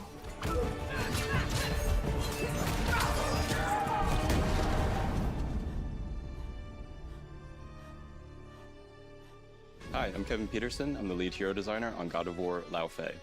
Hi, my name is Denny. I am a design director focused on combat and progression. I think Faye's power fantasy really starts with her past. As the guardian of the giants, she has proven roots as a warrior. Her combat needed to feel incredibly lethal, powerful, and fluid, and just overall extremely satisfying. We wanted to build upon the strengths of the modern God of War combat system. And at the same time, we wanted to inject a little bit more of that old school, classic God of War DNA into it. So with the addition of jump, there's a lot of fun, new, more... You see that air dash? That's so exciting, bro. That is so exciting. Like the only game in the series that did that, I'm pretty sure, was God of War 3. I don't think Ascension had one. But in God of War 3, you get the Boots of Hermes, and you can do an air dash. And it makes the air combat so much more exciting, because now you have a way to dodge out of harm's way, and like it just increases the speed of combat so much. This could be good, man. This could be good. You know what I'm thinking? I can't believe I'm gonna say this. It would be cool to have the downward ability in Sons of Sparta, where like she stumps of any enemy's heads. If we're jumping, might as well do that. Just Mario jump on their enemy's head. Come on, that would be sick, man. That would be sick. Over the top. Like that. See, like how she comes down. Can you imagine just like constantly jumping on enemies? that you can do in this game compared to the grounded nature of the previous two games. And I think it leads to a fresh yet familiar feel to the combat system that I think everyone will enjoy. We knew that we wanted to push on Faye's mobility, and by allowing her to transition seamlessly between the air and the ground states, it led to this. Kuba, what if they make the remake over the shoulder, but with this combat? Guys, Iman, maybe you weren't here when I said it, okay? When the remakes were announced, I said it. You can go back to the. I don't really want credits. I'm just telling you. I called it. I'm like, guys, don't even worry about wondering like what type of gameplay this game is gonna have. If it's going to be Norse or if it's going to be Greek. I'm telling you, in the Faye game, you're gonna be able to jump, and the combat's gonna be way faster. And I'm pretty sure they're gonna base off the remakes combat on this game. It's gonna be an evolution of this combat, because Santa Monica is never going back. I love the old school God of War game. You guys know that. I love them, you know? And I pray to God that there will be another game developer that will make a similar one, you know? Because they really aren't, they're like a thing in its own category, and I would love that, right? But Santa Monica is done with that type of combat, okay? With this game, like, they're borrowing some elements from it, and I'm okay with that. This seems like a really good evolution of the combat. You don't want to do old stuff again, you know? But it's cool that, in my opinion, this is what the combat should have been in God of War 2018. It's different, but feels more familiar. It's still very much action focused, you know? So I'm down for that. I think I would be okay with that. You kind of missed the camera, though. You kind of missed the fixed camera angle, but I kind of knew that was going to be gone. That was the first thing that was going to be gone in the remakes. Her responsiveness that quickly became fundamental to what made her so fun to play. Faye's increased mobility adds a new layer to both the offense and defensive options that players have. You can jump over enemy attacks. Enemies will also threaten you with more dangerous attacks that you have to use increased mobility to deal with. Yeah, like just jumping itself, man, just adds so much to the combat. Like the first move, I don't think they showed it here, but the first move that the god pulls out, like Betsy, like he pulls out like a fire ground attack, and you have to dodge it by jumping over it. I'm like, that just adds so much more depth to the combat than just being stuck to the ground. It's one of the things I'm like, I just don't understand why they got rid of the jumping. Like, it's one of those things that I don't get it. I just don't get it, you know? One of the defining aspects. Tibetan? I heard that he was Mongolian, though. Faye's sword is its tempo, which is a deliberate combination of speed, control, and relentlessness. From the moment that we see Faye wielding the sword, she's attacking with this incredible pace, and she's able to do that by building and maintaining this momentum and allowing that momentum to carry. Come on, man. Attack to the next. And that creates this relentlessness in the way that Faye wields the sword. The Giants were one of Odin's biggest threats, and they wielded powerful magic, and they had an affinity for manipulating souls. When Faye, the golden hand of the Jotnar, wakes up in the Everyone, she finds her own soul-related abilities supercharged. You can hit an enemy so hard that their soul will actually detach from so sick. Their original body. And from that point on, there's a lot of cool things you can do. You can attack the soul, you can knock it into other enemies, watch the soul boomerang back to the original. Come on, man. You get crowd control with this new ability. Like, you knock the soul out of them, like Doctor Strange style. I don't know if you saw it, but you can see that it's like a magic hand that's holding the enemy's physical body in place while she attacks the soul. And like, I guess you hit it to charge up the soul, and then you throw it at them, and it blows up, and then it boomerangs to like the soul's owner. God damn, bro. When Santa Monica, you know, gets into it, man, like they do make like some of the best combat systems in the industry. Like, they're fun. Even the Norse games that you can't jump, like, I still find them fun. Minus all the RPG progression. I hate that shit. But the feel of combat, play Ragnarok, man. Ragnarok has an amazing combat, man. If somebody's hitting on Faye, either they didn't play Norse Saga or hate how it changed in 2018 overall. Frank, on the other hand, is still... Thank you. I think Geary 205 here has a calm and reasonable take here. Okay, where it's like, yeah, no, Faye... It's okay. It's okay that they want to explore another character. She's been set up. They can do some really cool things with the story. But the cube, though, we gotta talk about the cube, right? And the thing is, gameplay-wise, the cube could be really fun. I've mentioned that before. I think it could be really cool. But yeah, I just don't like how he sounds, man. I just don't like how he speaks one bit. They're gonna have to like really convince me that the cube is worth it, man. Because I have a fear that he's gonna get annoying real quick. You can attack the soul, you can knock it into other enemies, watch the soul boomerang back to the original body and deal damage to it. I think players are gonna have a lot of fun discovering all the intricacies and ways to master it.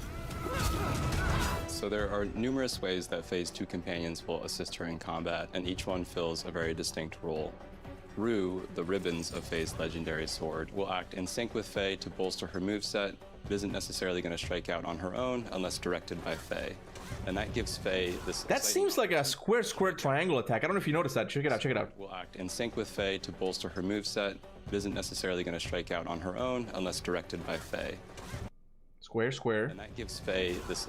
Bro, I'm pretty sure that's square triangle right there. Do you see that? Look at it again. Isn't necessarily going to strike out on her own unless directed by Faye. Square. And that gives Faye triangle. Exciting... Come on, man. Come on. Opportunity to elevate the combat prowess of the pair to a greater degree than they'd individually be capable of. As soon as Faye acquires the sword, she strikes powerfully at an enemy, knocking them back, and then whips the ribbons at the enemy, which ultimately sets her up for this brutal finisher. And that more direct synchronization between characters is very telling of how the dynamic between Rue and Faye will play out, which is very different than what we see with Frank. It's so much mobility. Like it just makes the game so much more fluid.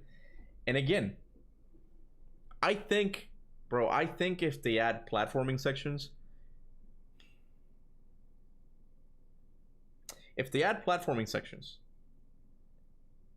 and they tone down or get rid of the RPG stuff, I think this might be my favorite like God of War game post God of War Ascension.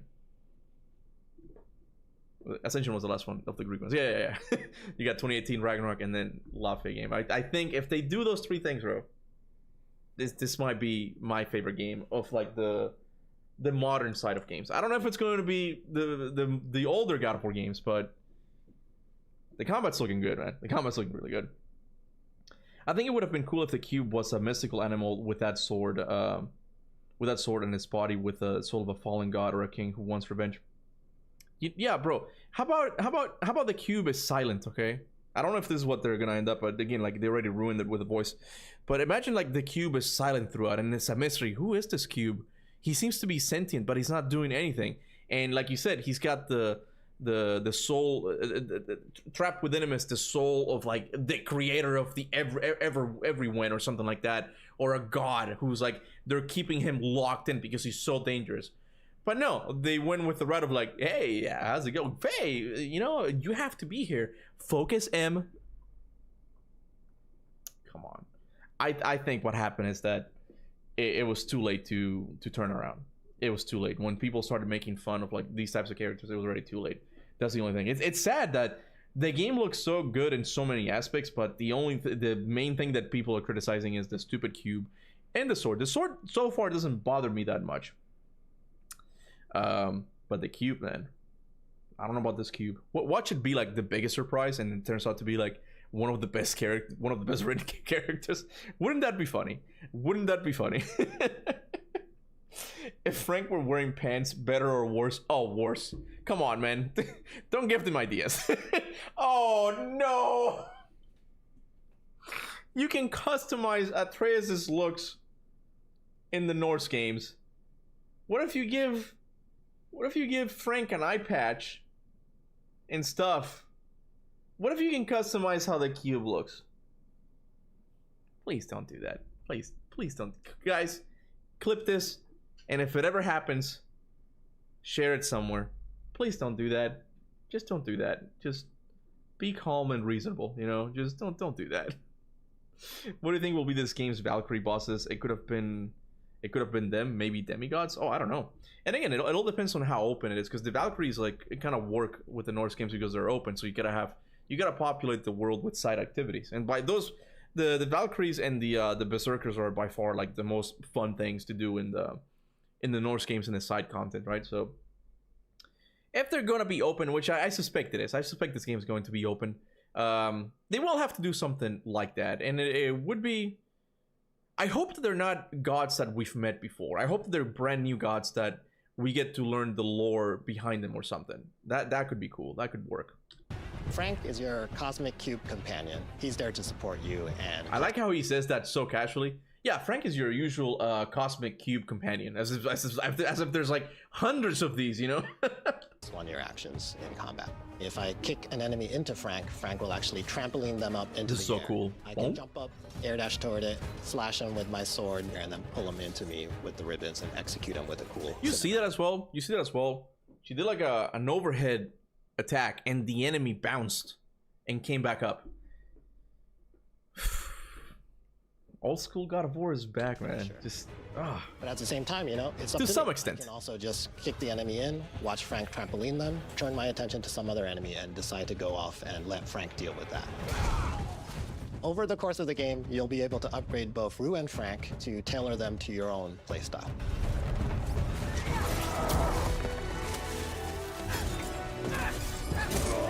We focus a lot on Faye today, but at the other end of the spectrum, there are plenty of evil gods, gigantic creatures, and spectacular sequences to experience in the game. But there's plenty more about Faye that we've yet to share, and we can't wait to share with you in the future. Thanks for watching. Thanks.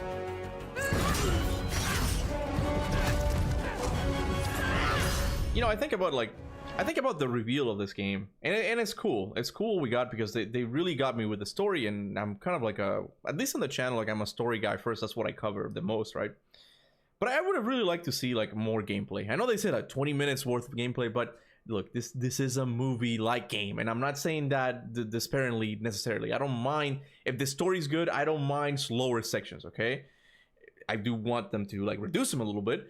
But, you know, like the game already got me with the story, but I would have loved to see like more gameplay, like see like if there's going to be more variety in what you're going to be doing in this game. It's cool. The combat seems to be like a step in the right direction. Don't get me wrong, but I want to see more stuff. I want to see more stuff. And it makes me jealous that all of these guys already seen what's in the game. Anyway, man, everything is great. Except the dollar store Rubik's Cube. Bro, when this game comes out, Skjolder is going to metaphorically just let out a sigh of relief, because like all of the focus is gonna be on the cube, bro. Like at least and Skjolder, poor Skjolder, man. That dude can't get a break, but with the cube, I feel like he's gonna get his break. You know, isn't the star on the left leg from your video today? The star, that's exactly, yeah. Look, that's exactly what triggered me looking into like the whole thing. I didn't mention it because I wanted the video to be short, but I it's exactly what I wanted to. Sorry, when I was watching the announcement, I saw that they were. She has in this armor. There's plenty of star symbols. I'm like, I think I've seen those before, and they look kind of similar to what those things I saw you in the mural in the video.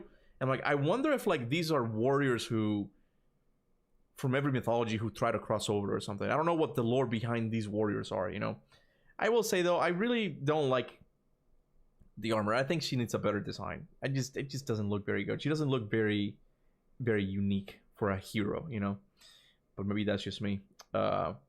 We should watch Game Breaker's God's reaction to it. I haven't seen it yet. I haven't seen anyone's reaction to it because it's kind of long. I'm gonna skip to the gameplay parts because I know that's the thing he cares about the most, you know. So I wanna skip to those parts if you guys don't mind. Here we go. I want to wait. Maybe the jump. Let me see. Oh, we're definitely gonna be jumping. Definitely isn't the light of Alpha. Things look amazing, bro.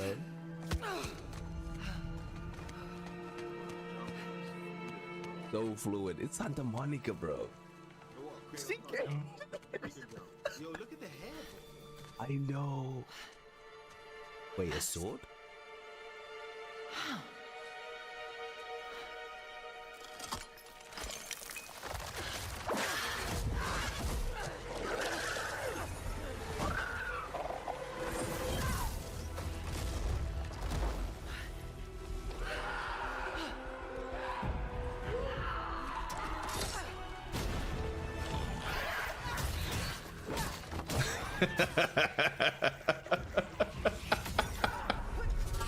I love his over the top reactions, man. He is so fucking extra. I don't love it, man.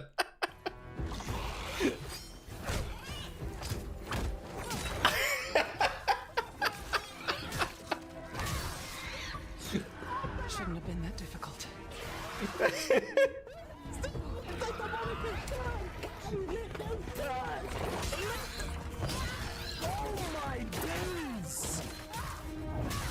I'm excited for this game, but I'm not gonna say equally excited. That would be a lie. But I'm very excited to see like what this guy can do when it comes to combo videos. Like he's still kicking it, man. Like he can still pull it off, you know. Imagine how extreme Sekhmet is for the Egyptian gods to get rid of her, given the nature of gods in the series. I know that is one of the stories that they had to trick her. Sekhmet, she was so violent in Egyptian mythology that they had to like dump out a bunch of beer on the, because she was killing a bunch of people, right? And like they had to dump out a bunch of beer and color it red so she thought it was blood so she would drink it, and she got drunk and they're like, okay, I'm done. Like she got tired.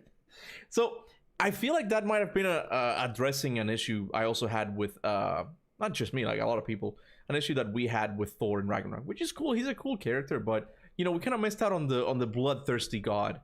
And I like that Begsi and I don't know, I'm gonna have to learn how to pronounce his name, bro.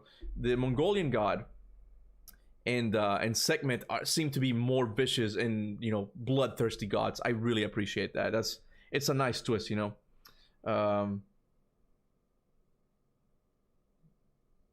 Yeah. Okay, I read the comment, Danny. Thank you. I read your message, Ryan. Let's see if I missed anything else. Yeah, another one. Yeah. Theory is Sword Excalibur and Faye were... What?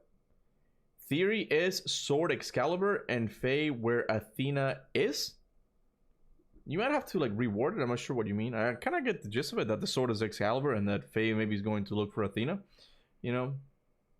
Kuba, make a theory on why Faye is here. I already have it. I'm not gonna spoil it here. No, that's not gonna happen. A bloodthirsty Sesti. You know, speaking of Sesti, I'm kind of surprised that maybe he's super busy. Extreme gameplays, or maybe he doesn't like it. But he has not uploaded anything about the Faye game. I wonder if he's okay. I could probably message him. I'll probably message him. But maybe he's super busy and just hasn't had time to like do it, because I'm like, bro, have you seen this game's combat? I think you'd be happy. I think you like this, you know? I think you quit God of War after this. You really think so? I don't think so. I don't think you, I mean, I guess you can fall out of love with the series, but he wasn't giving off that vibe. Like even with Ragnarok, I think his main complaint with Ragnarok was that he didn't like the fact that you couldn't skip chapters. But he liked the combat. I would assume that when he sees the Faye video, like, he's gonna think I don't know. I don't want to speak for him, but I feel like oh, he's busy with Eid. Oh, I don't know. It was Eid right now. Okay. Sesti ascended to the everyone. Let's hope not. We love Sesti. We love Sesti here. So I feel like it's, the combat is definitely right up his alley, you know. But have you guys? I'm sure you guys have seen it. Have you guys seen the whole thing with David Jaffe again? The thing with David Jaffe, man, it's complicated, because I mean, at least for me, I'm very conflicted, because I feel like I have to pay my respects for the fact that, you know, he was the director of the first game. In many ways, the series came out, you know, out of his mind. But man, I don't know, like, some of his takes are just kind of weird. So it's just kind of we can watch it, but it was kind of a lengthy. We can watch it. Hold on, David Jaffe. Let's pull it up. I don't think he even like uploaded it separately. I think he just kept it in the live stream, right? But I feel wrong about doing this. I kind of don't want to do it. Because I still like the guy, but it just seems like these days, like he's he's over exaggerating, and like some of his takes don't make sense. And I don't mean that in a way to judge someone's opinion on it. You can have any opinion you want, but look, I understand the people that don't want to play as a Faye game. I kind of understand that, okay? And David Jaffe is on that boat. But David Jaffe is also on the boat that he thinks that Mixtape is the game of the year. And I just can't reconcile the two. I'm like, I feel like if you like Mixtape, you would like the more story stuff that PlayStation is doing, you know? And I don't know. I think he did say that the combat looks good, right? He talked about the cube. I think the cube is the thing that we all agree with, that it's just kind of shit. But sometimes I don't get some of his takes, you know. God of War 2 Athena said she was higher plane of existence. God of War 2 Athena, no, and God of War 2, she did not say that. It was God of War 3, you know. It was she said that my sacrifice to save Zeus has brought me to a higher existence, but that's it, you know. Dub says he's drama farming in the worst way possible and claims it's real, but I don't believe it at the same time. Yeah, I don't know. I don't know what his financial situation is. He seems to be doing shows, and I think he gets a lot of super chats and stuff like that, right?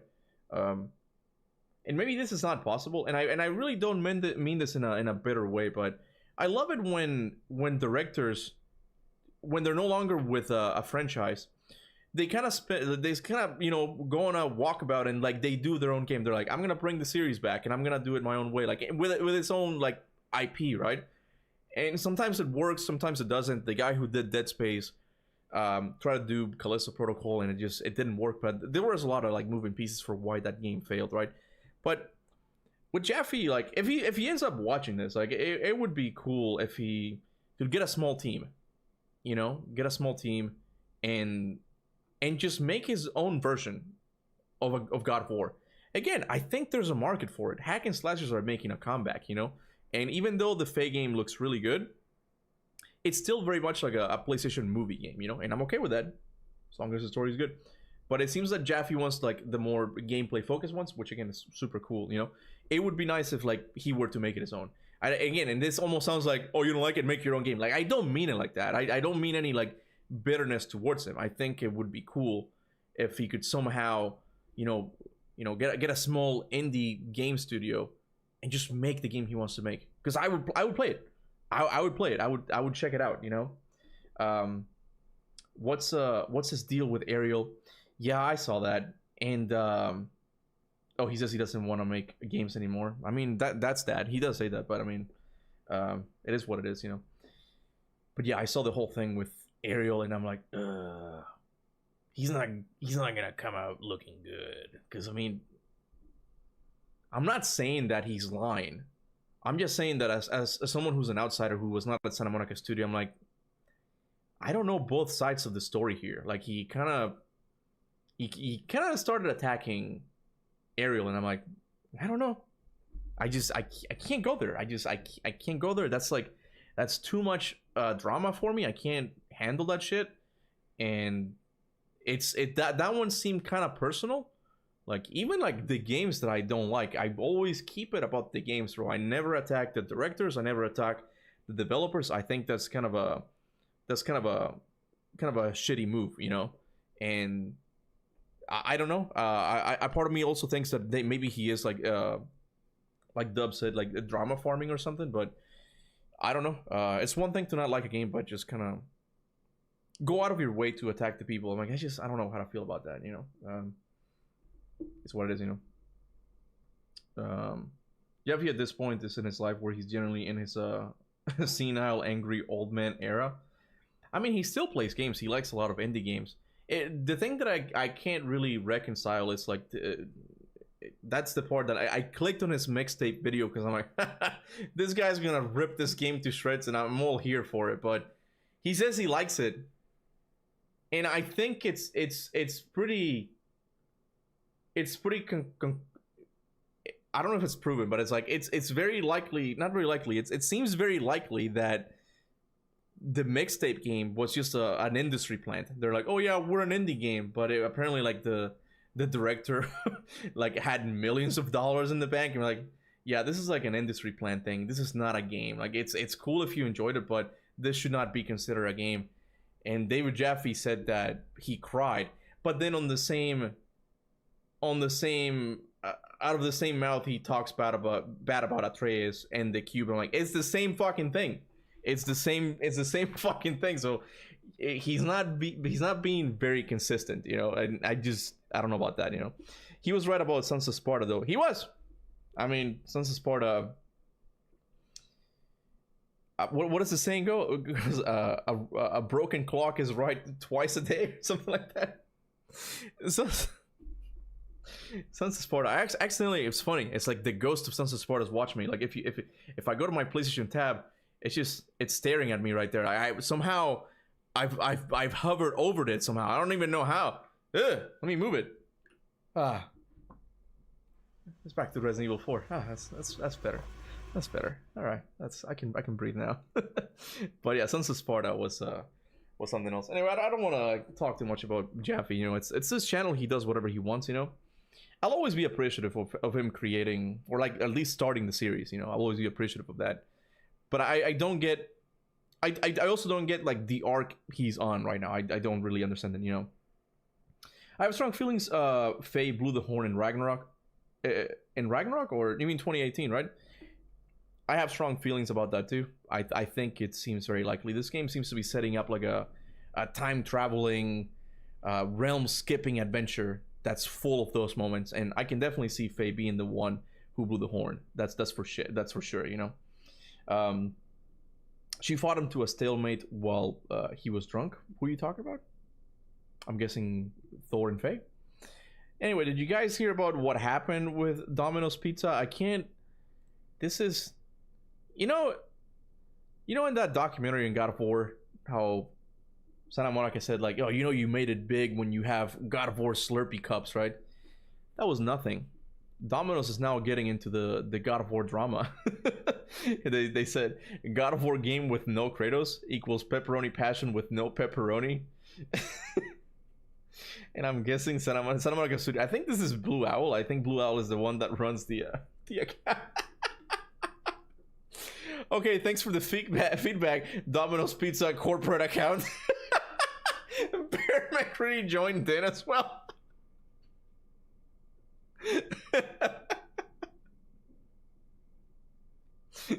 Wow. I can't. These fucking people, man. What? I'm hungry. Come on. Like this. Oh my god, bro. AI slop, man. Just.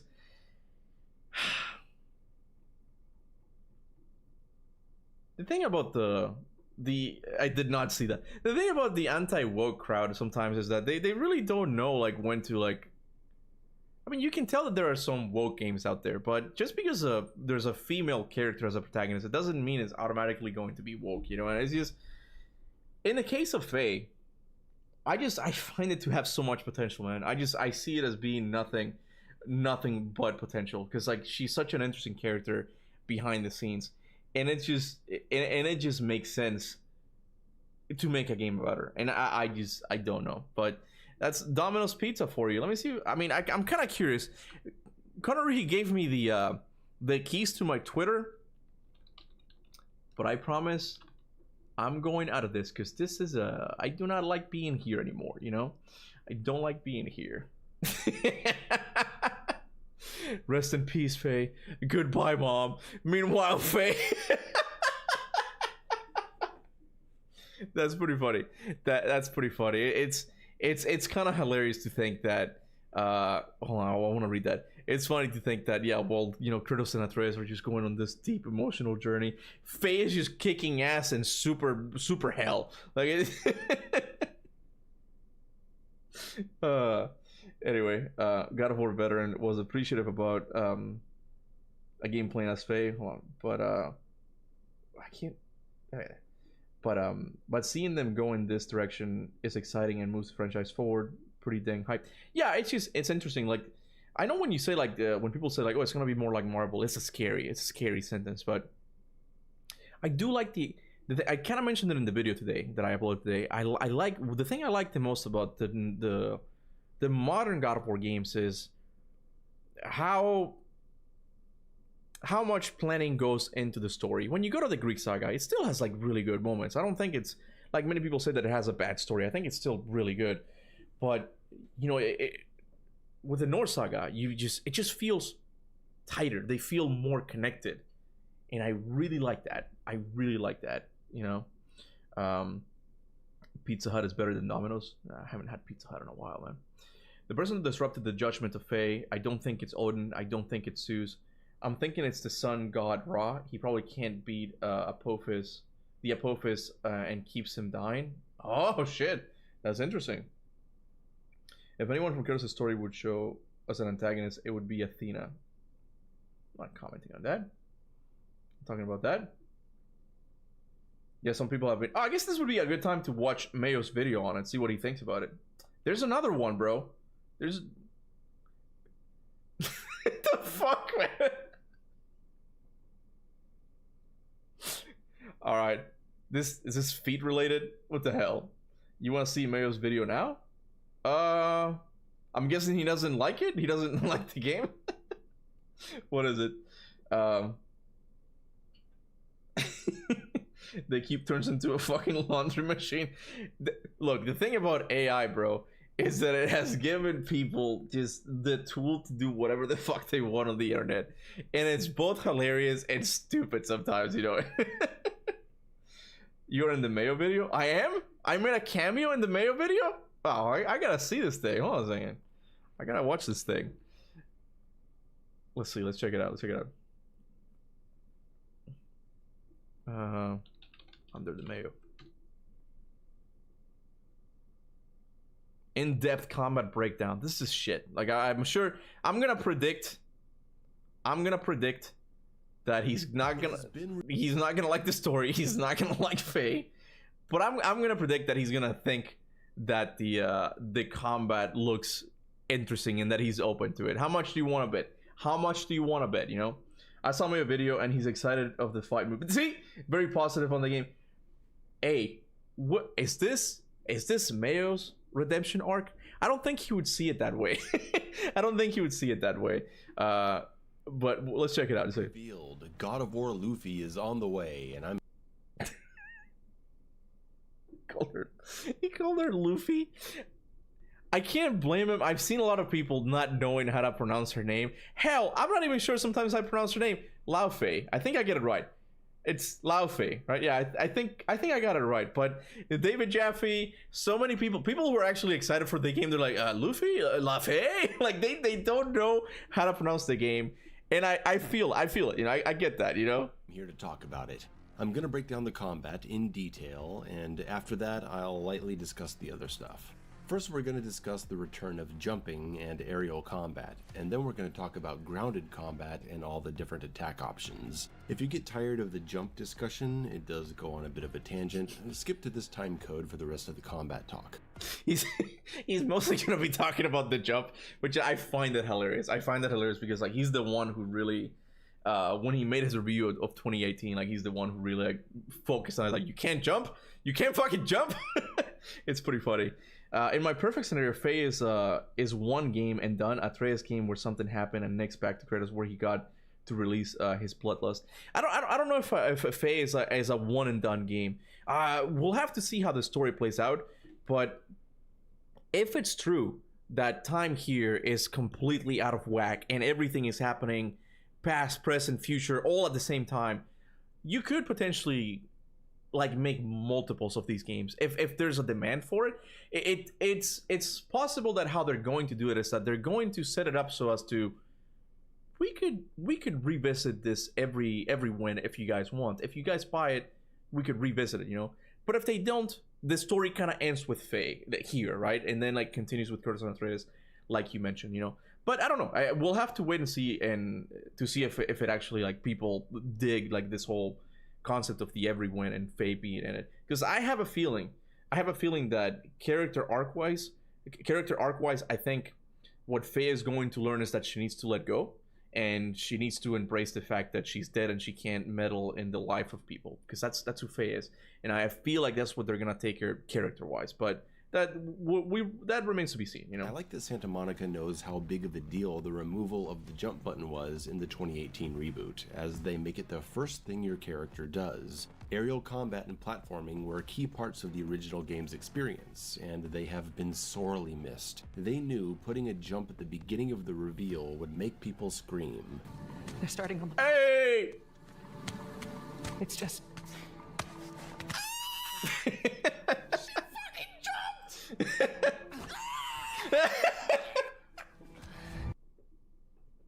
You know, I haven't rewatched my reaction. Oh, you guys couldn't see it. Okay, my face was on top of it, but he showed the clip of me losing my mind. Like, that was me. I should probably move my camera to the other side. This is gonna be a nightmare. Conan's gonna hate me for doing this. Give me a sec, because I don't know if he's gonna show me. I don't know if he's gonna show me anymore. I messed it up at the end.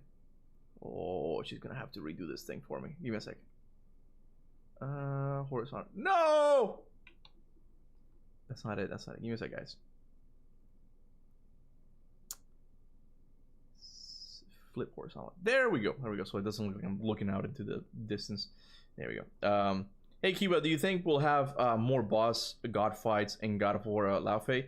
I think so. I think this. I don't know. I can't say that they're addressing the criticism that people had in God of War Ragnarok, because this game was already in development. But this is the realm where all the gods who die go to. You're gonna fight more gods. I think it's almost. I think it's almost guaranteed. I think it's gonna happen. You know. Let's check it out. Double jumping smack, baby. I felt something move inside me too. I'll admit it. Oh my god. And they've inverted. May was like a southern girl. Oh my god. Oh dear god. Oh, you can double jump now. Like he had such a calm reaction to it. Like he was like, oh dear. Well, can I get you some lemonade double jump? Like that's what it came across as.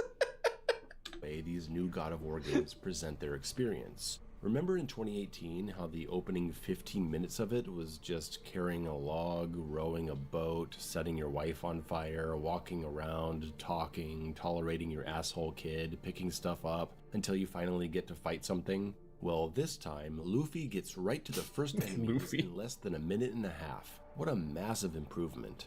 They save the big intro cinematic for after you get to feel out the combat, and I just love that. I did notice that. Like, I did notice that there's a moment. I mean, you get some combat, and then like you get a long like exposition, I guess, of like the story, and we don't know if it's going to play out exactly like this, you know. But I do get what you're saying, that the first thing you do is like you jump into combat. So far I like the pacing of the story. It seems like the fact that Faye is already like has a goal from the moment she starts, and we kind of know what that goal is. Like, it just, the onboarding for like the story is just there. It's just good, you know. Kaptain, I'm pretty sure Faye will be responsible for Kratos' success in Ragnarok somehow. I think there's gonna be things that we're gonna realize, oh my god, she was behind that. She was behind that in the game. I can't believe it. Like, I think stuff like that is going to happen for sure. Can't wait for when Laufey gets the gum fruit. Video game, after all. Thank you. They quickly show off her fast-forward slide into an air launcher and air combo. They know who they're trying to impress. This air launcher comes after a sidestep into jump kick that sends an enemy flying backwards. Pretty cool. The Devil May Cry comparisons came immediately, and the DMC fans were understandably defensive over them. I don't know. I know I keep bringing it back to this, but I like this design so much better. I think it just keeps up her feminine aspect. You know, when she puts on that armor, she just looks so generic, bro. And it has nothing to do with the feet.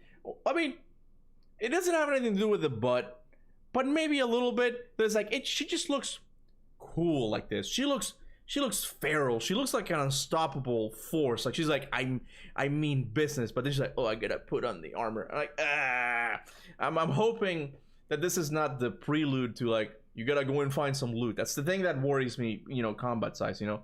I love the slide. The slide looks sick, man. It looks sick. Into jump kick that sends an enemy flying backwards. Pretty cool. The Devil May Cry comparisons came immediately, and the DMC fans were understandably defensive over this, but you have to admit to certain similarities. While people do see extended air juggles and think DMC as their first comparison, even though there are many other titles that have them, this sequence in particular is very Dante. The downward heavy slash. That's what I was talking about. The downward. I forget the name of it, but that's the thing. Devil May Cry. That, yeah. It's not a move that's in every hack and slash. The long extended air juggles do concern me a bit, as Laufey isn't descending at all in this aerial state. She's floating up there like Yamuko in Ninja Gaiden 4. Hopefully there's some good counterplay to this. My wife actually picked up on this, and I didn't. She said that aerial combat in this game looks like aerial combat in Mortal Kombat Deception, where they just kind of like they just stay up there. I don't know. It's gonna be interesting, like if there's going to be like enemies that push you to not, you know, hover up there for too long. It's gonna be cool, because I do know that it seems like there's a move that you can activate that she kind of whirls down really quickly. So it's like maybe like there's gonna be a flying projectile that you're gonna have to get out of the way from it. Like he says, like there might have to be something that pushes, you know, for you to get down. Like there's got to be some depth. You can't just stay up there, right? Don't know why some people are being skeptical about Ariel. She's been in Santa Monica from the very start, and was probably Corey's idea to make this game. No, it was Corey's idea. The funny thing is, not the funny, but the interesting thing is that Corey was directing it, and I guess he went on to direct something else, and then that's when he gave the role to Ariel afterwards. Which, looking at it, thinking about it now, it's a little bit scary, because that's kind of what... No, it's not the same. I was going to say, it's kind of what happened with God of War 3 and Stig Asmussen, that Corey was directing it first, and then it went on to another director. It's not the same because Corey left the studio. Like, at least here, Corey's still here, and he can oversee something. So, it's not as worrisome as I thought for a second there. So, hey, yeah, you know, it's fine. If it were up to me, I would have Corey direct every single God of War game, but I know that's not possible. And it's not healthy, you know. So if he thought Ariel was a good director, let's give her a shot. And if it's not good, hey man, we'll criticize it when the game comes out, you know. But now, I can only like get hyped about the good stuff, you know. Stupid question: do we finally see Jesus Christ in this game? LOL. Highly doubt it, man. I highly doubt it. Someone sent a super chat about that earlier, and it's very unlikely that we're gonna see that. I know Corey said that it's part of it, but I just don't see that happening, you know. A Kaptain Faye Laufey blew the horn so she can come to Midgard and go to that realm. What do you mean? Yeah, I feel like if the whole horn thing happens in this game, maybe she'll gain an ability, kind of like Freya, how she could have been in different realms, but only momentarily before she gets pulled out of it and back to Midgard, something like that. Because in this setting, in this announcement, it makes it very clear that no one can leave. It's a prison for gods. So the fact that she's here, it means that she can't leave. So if she were to leave, I would assume that it's going to be only temporarily. Or maybe we're just getting ourselves hyped up and the porn mystery is not going to be answered once again. So I don't know, you know. Some complexity. Laufey is quick and nimble, and it's nice to see the boss later on grab her out of the air, which suggests there will be enemy behavior throughout the game to challenge her aerial power. So there you go. That is exactly, yeah. So I didn't notice that. That's actually like a good catch, because if you look at it for a second, yes, there will be enemy. She kind of hovers a little bit to challenge her air. There, I feel like she's hovering there, how she does in aerial combat. So here the player could probably have the choice to dodge out of the way, attack, or go down, right?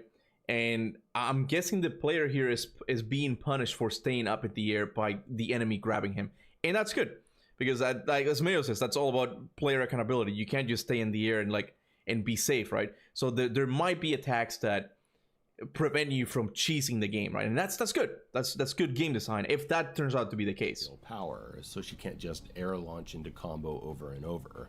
And here you can see a single jump into a double jump to avoid the enemy's anti-air grab. We have to ask, does this mean... That's like even that's even more complex than the double jumping in the older games. You know, you dash and then like you do a double jump. That's almost like a platformer.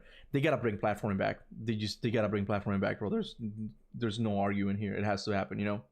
In the return of platforming, 2018 and Ragnarok only had auto platforming and slowly climbing along set paths. And here we see Laufey jumping over a crevice under the player's control.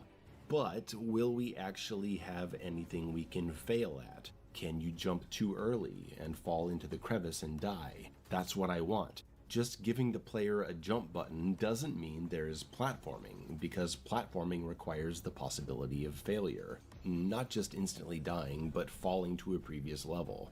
Look at an Uncharted game. A lot of this stuff is on the rails, but you can still mess up your jump angle or mistime it, just like the old God of War. It's kind of hard though. My assumption is no. We will not have any platforming that the player can actually fail, because I believe platforming was removed from 2018 because it's a barrier to people who want to play on the easy story difficulty.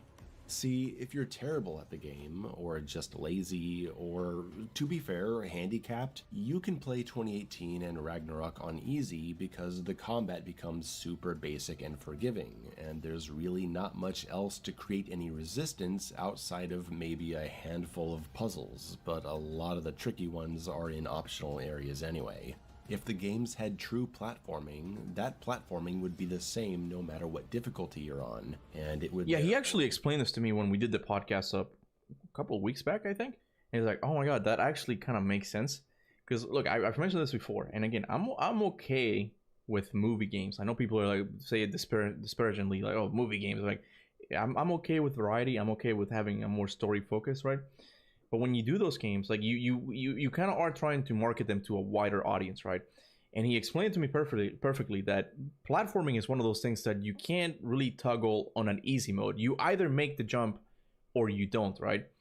I'm hoping that Mayo here is wrong. I'm hoping that platforming is back, because I think what modern God of War games need the most is just variety in their gameplay. You know, the older games just had so much stuff. You had underwater sections. You had climbing wall sections where you had to attack enemies. You had platforming. You had puzzles. You have combat challenges. Like, it's so many stuff that the modern God of War games just don't have. And it's just, it would be so good if they were to add it back. It would make the series really good, like really good. You know, Hopium. Maybe it is Hopium, man. Maybe it is. You know, platforming needs to come back. Honestly, it really does. It really does. But again, all of these decisions were made years ago.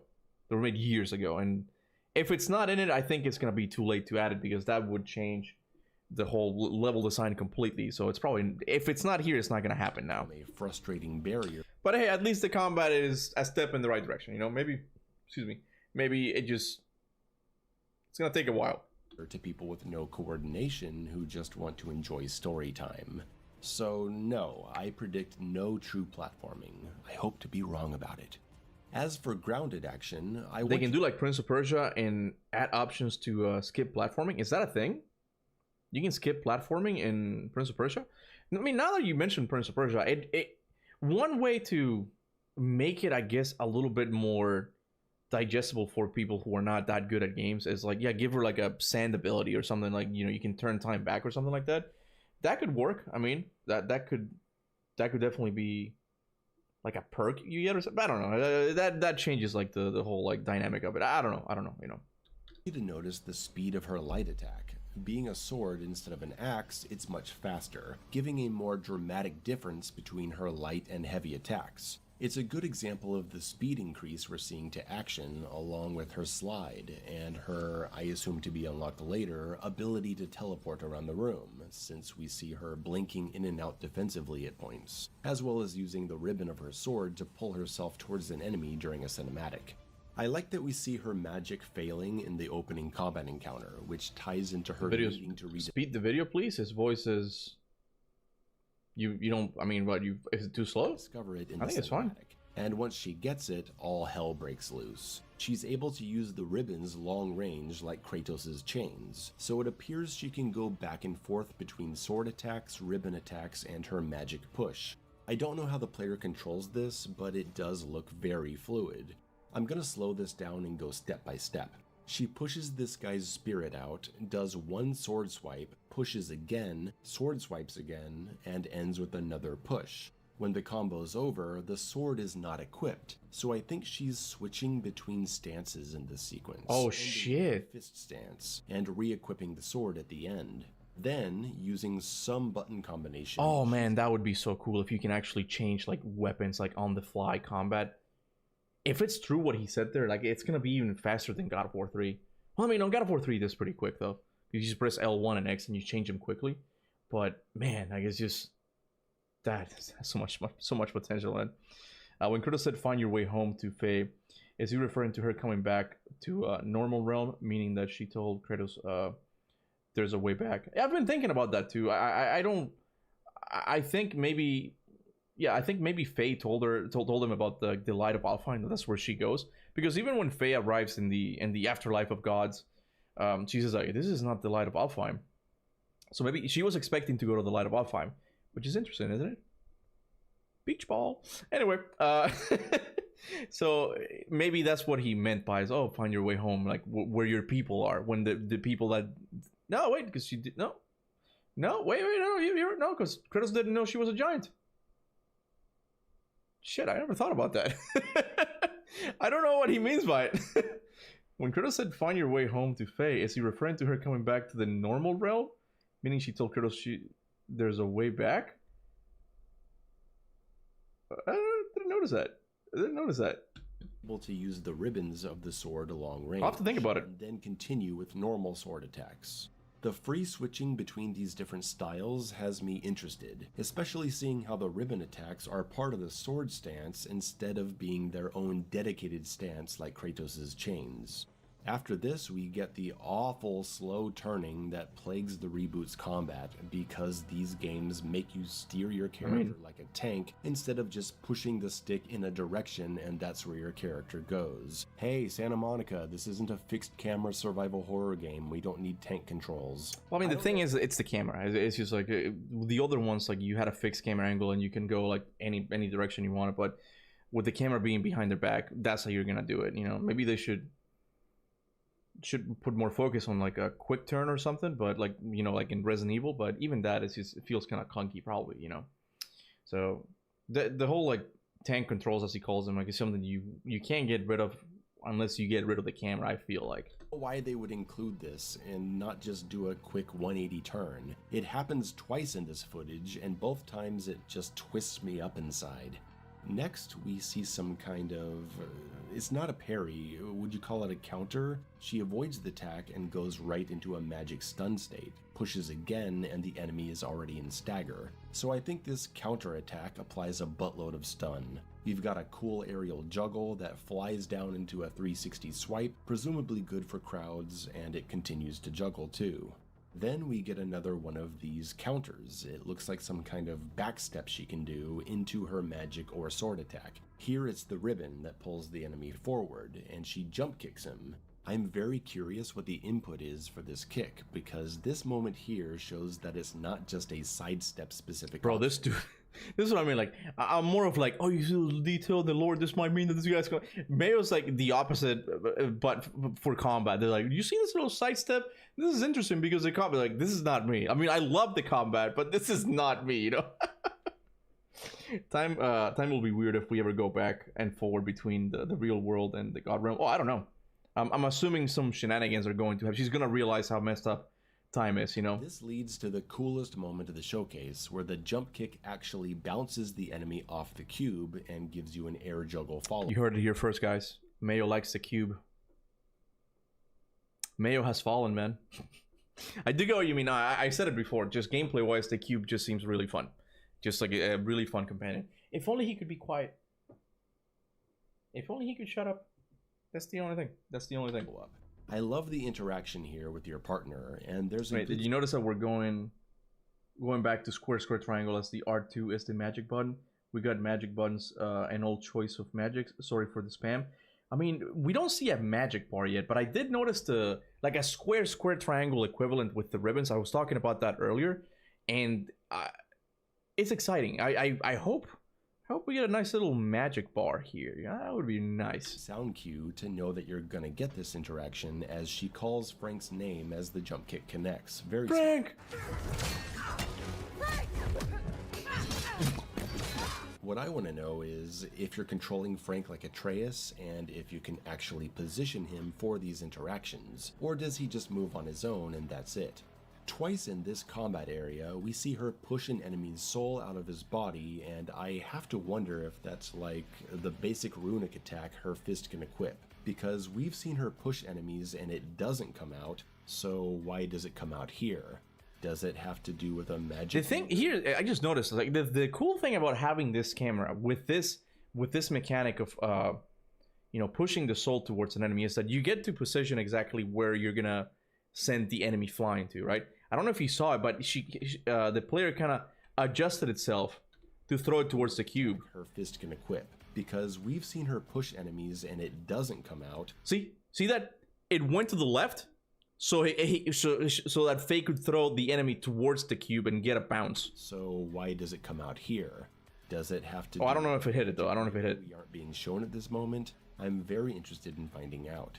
The interactions of this attack are pretty cool. You can see that as soon as she makes contact with the soul, every enemy underneath the hovering body gets stunned. Then the soul goes flying back, damaging the stunned enemies, and returns to the body to explode. Here we see it a second time, while an enemy is being attacked by Frank. He goes into stun once the soul is being attacked, the soul flies directly into the stunned enemy, and then returns to the body. Seems like a very useful and fun magic attack. After seeing all this, I think the combat could be pretty fun, more than the last games. Am I saying it's going to be super deep and complex? No, but neither was Onimusha 1 when I played it for the first time this year. And they've got Mayo, bro. Mayo seems to be into. See, even Mayo is excited for this game, bro. Even Mayo's down for it. I had a blast. Now let's get to the boss fight. That's the this one. See, this is the depth I was talking about. Look at that. First time this year, and I had a blast. Fire attack. Now let's get fire attack, and you have to jump out of the way. You can't get that with the Norse games, bro. I'm so glad. Jumping is such an essential like thing in these games, man. I'm so glad it's back. Jumping just makes me so happy. This makes me so happy.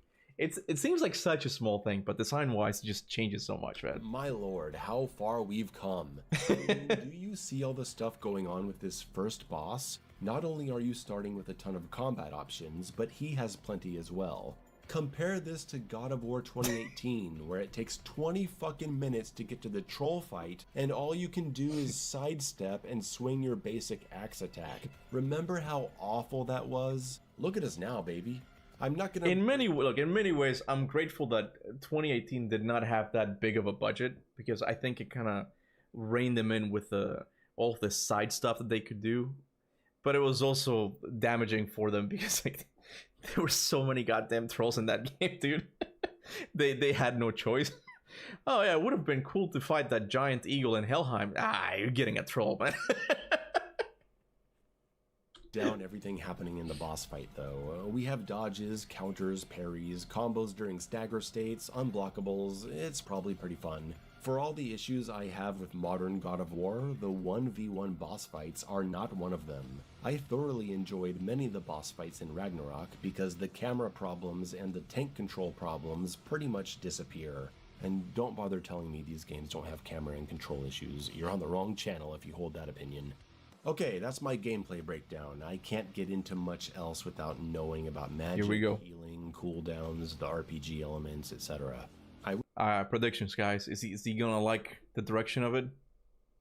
I'm gonna say that he's mixed. We'd seen more combat because this footage was presented to us.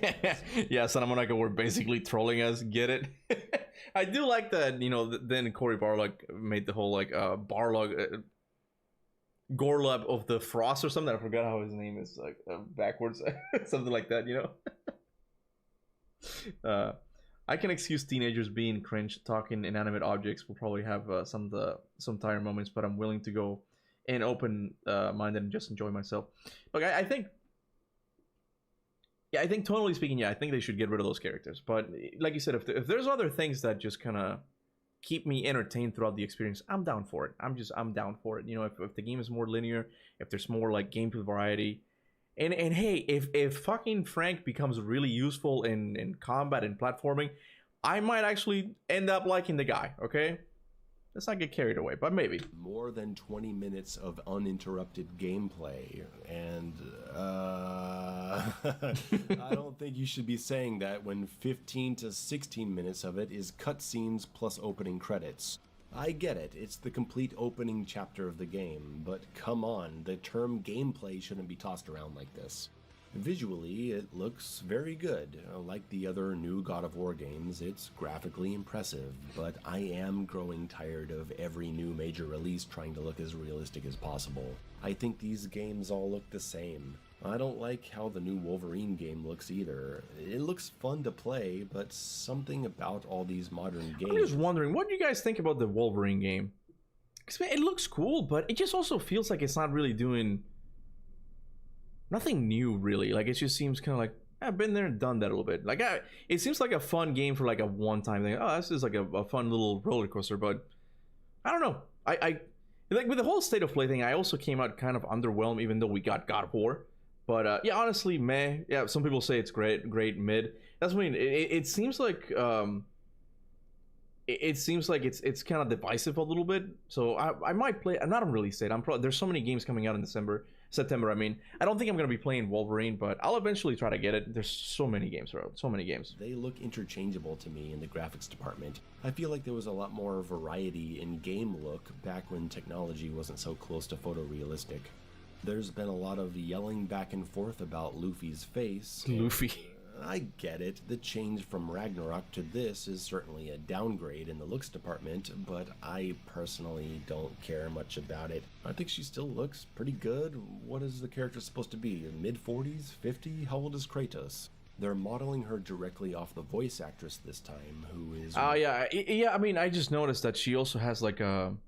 I don't know what you would call these, like a little skin bump a little bit, and Faye in the game also has it, right? So it's what May was talking about, is like they're going with the realism route. Like, that's one thing that I'm not sure how I feel about it, that games now, like when it comes to like, they're no longer like voice actor, they're straight up actors, because the mocap has gotten so good that how the actor looks is how the character is going to look, whereas before, like, they had to like really create an original character, right? So I'm not sure how to feel about that, because then, like, let's say that she gets really popular, she's gonna go to other games and it's like, oh, that's Faye, but no, it's not. You know, we don't have that issue with movies, right?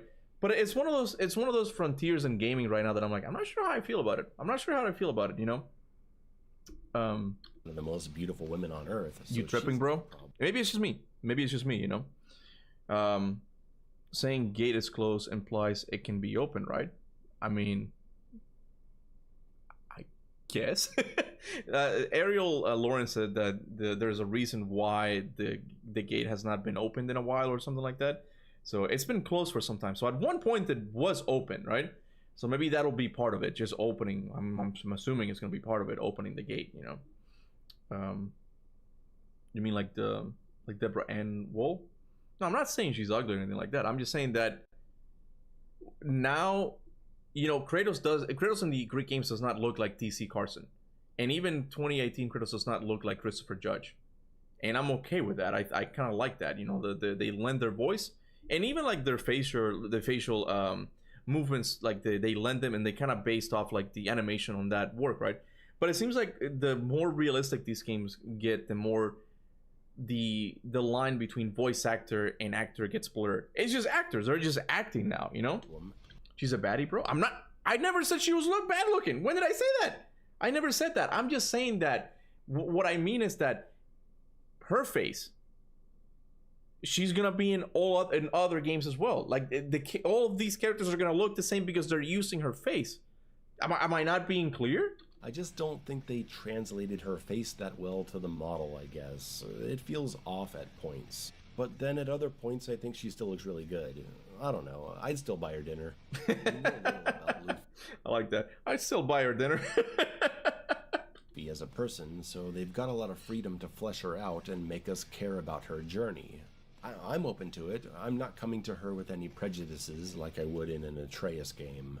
The setting is certainly interesting, a realm where the dead gods are not at peace, but imprisoned by other gods. I like it. Various mythologies crossed with Mongolian, Egyptian, Mormon, spaghetti monster. Who knows? Did he just say Mormons? Hopefully Did he just say Mormons? Egyptian, Mormon, spaghetti monster. Who knows who's gonna show up? Hopefully a compelling adventure awaits us. I was pretty drawn in by everything happening in the cinematic intro. I really don't know much about modern God of War mythology and lore, so I don't know what other details to get excited about. I'll have to do my homework, I guess. I like the look of the villain, and I like that for our female protagonist, we have another woman final boss to hunt down. Her tone of voice was intimidating and bold, which makes me not like the fact that at the same time we're gonna have wacky, witty dialogue. Here we go. At all times from a talking cube and sword. I'm not the sword. I'm the ribbons, obviously. I echo Captain Kuba's sentiment about the structure of the game. I want a more linear focused adventure with good pacing and story beats to keep things rolling, not some unfocused wander around the woods looking for trinkets and doing favors for ghosts. I also have my worries about what I hate my voice, man. I hate my voice. Level design this game will have. Oh, they are moles. Yeah, sorry, I forgot the name of it. You know, like I call them skin bumps, but yeah, like moles. Yeah. But I noticed that Deborah Ann Wolf has one there, so I'm like, oh, they're just keeping it in. It might be like a way to show off or something like that. We got such cool technologies that we can even recreate the actresses' moles. I'm like, I mean, that's cool. Why you hate your voice, man? I think that's a normal thing. Just like hearing your voice while it's been recorded, it just sounds I don't like hearing my voice. I hate watching my own videos, bro. I'm too judgmental of myself, man. I've been saying this for a while, but I think these movie games PlayStation makes are much better when they take a more linear approach. That way they can tune the pacing of the story a lot better. If they want to be more movie-like, be more movie-like. And the game already got me with the hook of the everyone. I want to know what's up with that telescope in the distance. The last thing I want to hear while being immersed in the story is Frank telling me, hey Faye, you want to go and check out over there? No cap, there might be some really cool loot for you to find. And then you do the side quest and you get a shitty piece of armor that you're never going to wear. For this game, I want Santa Monica to make a clear decision.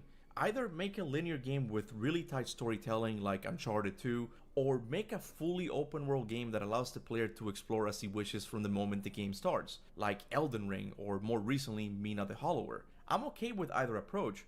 What I don't like is the current approach that ultimately fails at doing either one of them properly. Alright, that's all I've got for you. I am overall optimistic, I think. Wow. I'm sure you all came here expecting me to rage over it, but... A little bit. I was not expecting him to be like on board. I mean, the combat I thought he was gonna like, but I'm like, he's probably not gonna like Faye. He made fun of Faye quite a lot, like the concept of Faye since 2018. I was not expecting, oh, this is fine, you know? It's cool. It's cool. Like, it kind of shows that... It shows that there's something with this Faye game that even someone who's known as being a God of War hater, I don't think he's a hater. He's like an OG fan that is hurt. He's hurt by some decisions, right? But it's cool that even someone like him is like, hey, this game looks kind of interesting. It looks kind of interesting. Yeah. Mayo being optimistic, man. Being optimistic about God of War. This has to be a good sign. This has to be a good sign, right? What do you guys think? He deserves a like. He deserves a like. Guys, go and hit like, okay? In this war of Faye shouldn't be a protagonist, we need all the allies we can get, bro. Go and give Mayo a like, man. This is needed right now. It feels wrong. Mayo liking is really weird. It's a good sign. It's a good sign that Santa Monica is doing something good, good with the game, you know. I don't know, man. I'm just overall hyped. It feels good to get back into this God of War mindset, you know. Like it's just been so dry for such a long time. Let me go and fix my camera again. Like go push it back. But just seeing this, you know, and I get it that there's some people who just want a Kratos game, like who just want Kratos all the time. And it would be one thing if they're like, okay, we're abandoning Kratos, kind of like what Sucker Punch did with Jin Sakai. They're like, yeah, we're doing Atsu now, right? I feel like they're gonna go, if they ever do a Ghost of Tsushima, they're gonna go back to Jin Sakai. I just have a feeling about that. But it's just not the same. It's not comparable. Like Faye is a character that was established in 2018. To me, it just, and I'm telling you, I go back to that line, bro. That line of like, okay, you know, they lit the pyre. They're on the path now. That line, it has me so hyped. Oh god, going at the speed of light. It has me so hyped because like this is gonna be more of a complex plot and like, but interesting. They already sold me with the setting, man. He said woke at the end. Who said? If you did, that shows a lack of familiarity with my expecting me to. So I optimistic, I think.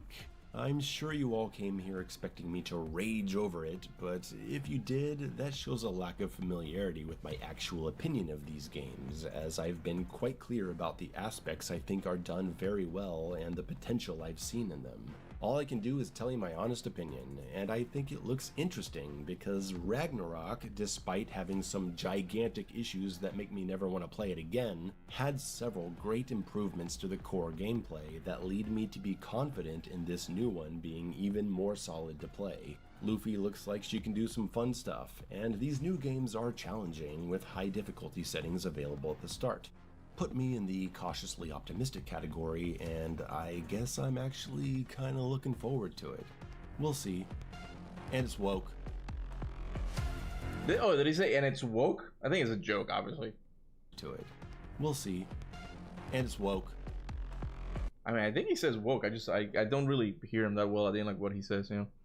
Laufey! We should start calling her Laufey. I like that. It's kind of funny. Anyway. How long have I been streaming for? Alright, only 3 hours. It hasn't been that long. It feels like I've been streaming for like 5 hours, bro. Let me go back to Big Face, but yeah, man. What is this, Mayo? One Piece? One Piece is real! It's real, guys. Did they change the cube's name from Frank to Frank because of your video? Seen it in the Instagram post. I don't think so. I think from the start it was called Frank. Like some people have pointed out, like he could be French, but I think he's always been Francois. Like it's always how you spelt it, right? Because even in my video, I said like this is how you spell his name, right? So, yeah, I don't know, man. It's funny. The cube is the only thing right now. It's the only thing that just wants me. That just like not once, but the cube is the only thing holding this game back for me for being like super hyped about it, man. It's the only thing, man. Jack Quaid said Frank. I mean, yeah, you pronounce it Frank, but it's like French. Frank. I don't know how to pronounce French words, you know. Trust in the cube. I don't know. And like I said, maybe who knows? Like, what should be like the most interesting character? Like, to have like a deep story or something, you know. Hot take. I like the cube. Hey. Maybe he'll turn me around, you know, and then I'll get to bounce off of him or something, you know. Cube is the only thing holding this game from being epic and truly special. Wait, Frank means earnest? Ah, like Frank. I'm gonna be frank with you. Ah, nice etymology there. I like that, you know. Yeah, Cuba's cool for juggling in combat. Look, I don't want the cube to detract from everything else, man, because there's just so much stuff here that just could be really good. And I don't know, man. Mayo said that he's cautiously optimistic. I'm a little bit hyped. I'm a little bit hyped. You know, some things could go wrong, but I'm in the category that I'm like, okay, this is the third game in the modern era of God of War games. The fact that they added jump, it just gives me so much hope. So much hope that I'm like, oh my god, this could be good, you know. This could be good, you know. Bounce on him. Well, yeah, platforming, you know. I mean, I don't know if there's anything else you guys want to talk about. I don't know if there's any other stuff you guys want to see, you know. Because we covered the combat thing, which is what I wanted to focus on the most. I talked a little bit about the Jaffe thing, which ultimately just kind of makes me sad. And then we did the Mayo video. But aside from that, I'm not sure. I'm gonna have to look up a better image. Excuse me. I'm gonna have to look up a better image because I feel like most of like the cool little details are gonna be in the wallpaper thing. That might be the next video I do, or maybe I'll put that alongside the breakdown of the announcement itself, because I honestly feel like in the announcement there's not that many things. I've noticed a couple of cool things, but it's nothing huge. It's nothing huge. So maybe what I'll do for that video is just to make it longer and like more comprehensive. I'll add the concept art of Faye looking out in the distance. I mean, she's not looking out, but like on a cliff and like looking, because there's a lot of like tiny little things there that are just really interesting, you know. But yeah. Oh, we got some Doom DLC info. Thank you, Ferocious. You're my Doom guy now. Doom guy will wear a crown of swords according to Hugo. Balancing described as a ramp and certain melee buffs to make DLC more meatier with better gore system. That sounds good. That sounds good. I mean, now that you mention Doom, I don't think it's gonna be here, but tomorrow is the state of play. What time is the state of play? Can someone tell me what time the state of play is? Because I'm not sure what time it is. What I was gonna say is that I'm definitely going to live stream it. It's kind of a busy time for me right now, but it's good. It's probably one of the most fun times I've had on the channel so in a while. We got the God of War announcement. We got the Summer Game Fest. I'm not sure if I'm going to watch the Xbox One, but I'm kind of curious about Gears of War D-Day as well. So maybe that, you know. Mornville wants me to check out his reaction. It's 20 minutes though. It's 20 minutes. Bro, I feel bad, but I haven't even watched Chronicle's reaction. Like even GBG, I only watched a little bit. Like it's 20 minutes. Like after I'm done here, I gotta go and do other stuff. So if you want to go and check out Morville's reactions, go for it, you know. But I might watch it like on my downtime, but on the channel here, like I'm probably not gonna do it. I'm probably gonna do it like myself later, you know. I don't know if you guys already talked about it, but the big square structure apparently is the gateway. They focused on it twice when they mentioned that the gateway. Also, we see in the same shapes before she wakes up. Big square structure. Yeah, I mean the gate. Yeah, no, I thought that was clear. Even Betsy, the god, turns the gates close and she turns her head towards the big structure. Right. What it is interesting is that gate itself is made of smaller cubes, and I wonder if that's who Frank is. I wonder if he's like a piece of the gate or a piece of magic from the realm itself. So that could be really interesting, you know. I think the release is very close because they're talking about combat, story, and other things. I don't know.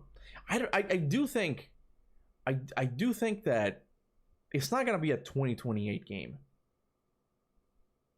but I don't know exactly when 2027. You know, are there any other big games coming out in 2027? I'm sure there are. I just don't know if they've been announced. You know. Kuba, you still didn't check the God of War music in the 20-minute gameplay. Okay, yeah, tell me when exactly is it? Is it when she pulls out the sword? And what song from God of War 2 is it? God of War Laufey, guys. Check it out. Frank is the key to friendship. Shut the hell up. Let's see. Hey, there's apparently Alana Pierce, that this is the game that she worked on. There was a lot of controversy with her because she said she worked on a God of War game and she wasn't credited on God of War Ragnarok, and she couldn't say because she was still under NDA. But apparently this is the game she worked on. Let's see. Where's the gameplay thing? The PlayStation 1. What the hell?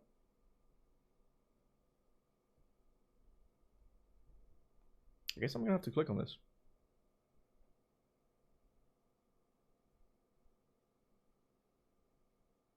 She's a liar, bro. I mean, I don't think she could lie. I guess technically Santa Monica couldn't really do anything about it, but I mean, if she were to be busted, like when the game comes out and you don't see her name among the credits, people are gonna know that she was lying. So when was the God of War music? You said when she pulls out the sword?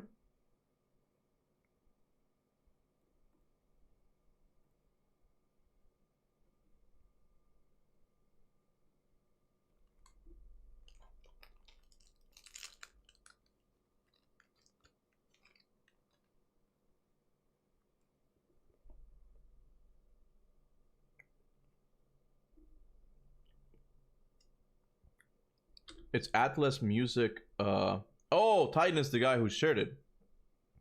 Yeah, when she pulls out the sword from Frank, it's Atlas musical motif. I'm gonna have to remember that.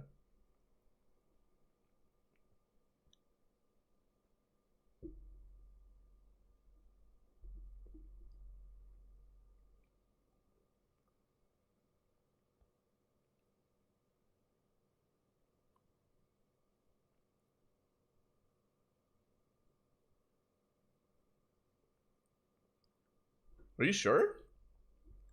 Man, that does not sound Greek at all.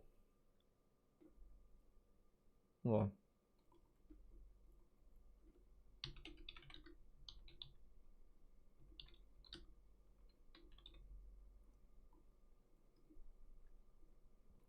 I'm gonna keep the other one open.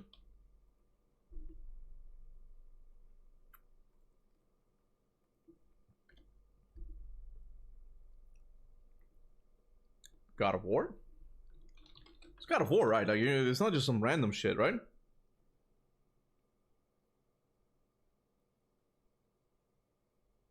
What did you say it was? Yeah, motif, right? Atlas musical motif.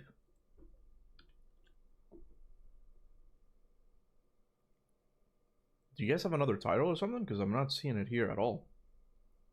I'm gonna need a... I'm liking watching you eat. Thank you. Don't hear anything?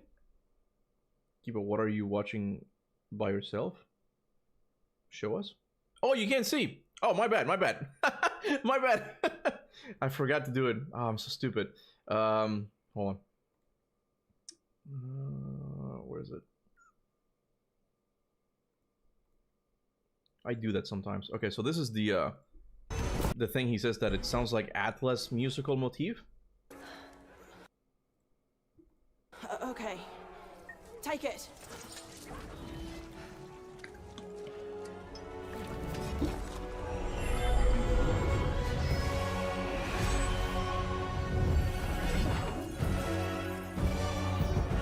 Oh, it's when it's attacking the enemies. Okay, hold on.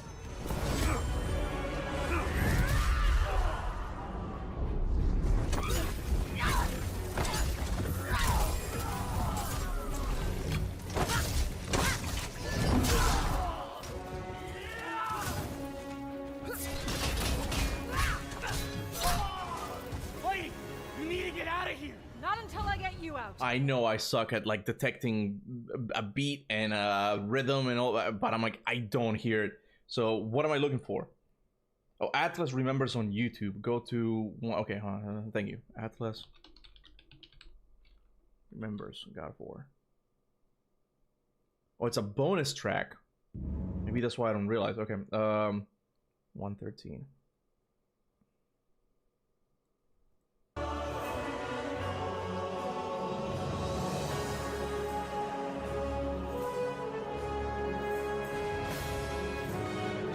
I don't hear it. Kona's probably laughing at me because like she's like, what do you mean you don't hear it? It's just me. I have a really bad ear for music, guys.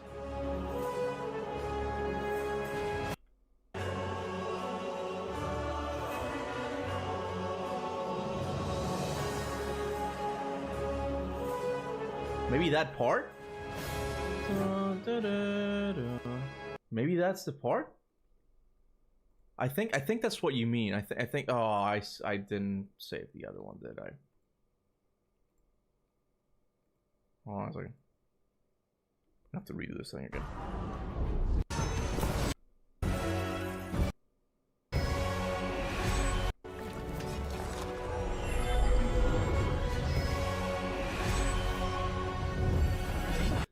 You guys are probably laughing right now.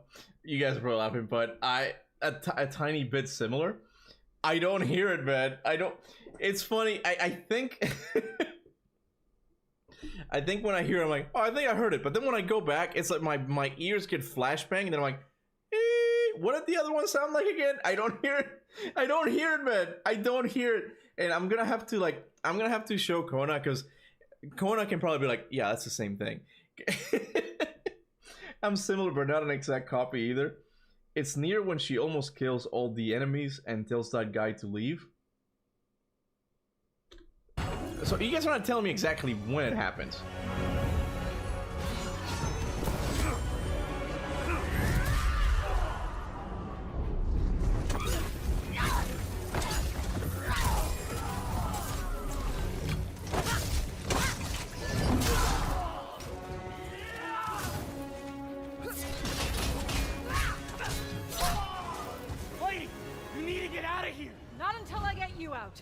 I don't need help. Here we go, coming up behind.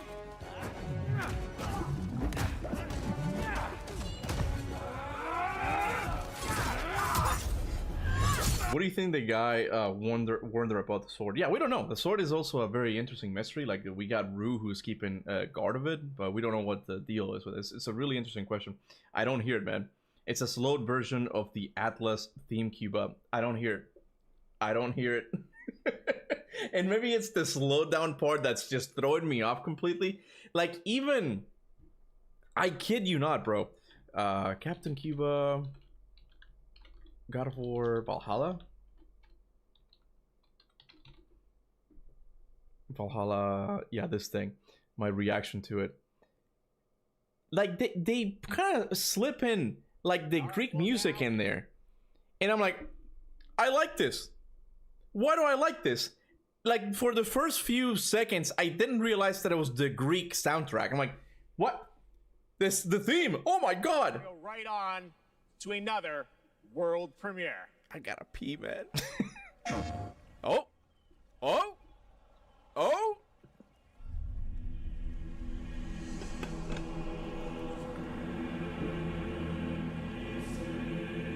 Is this it?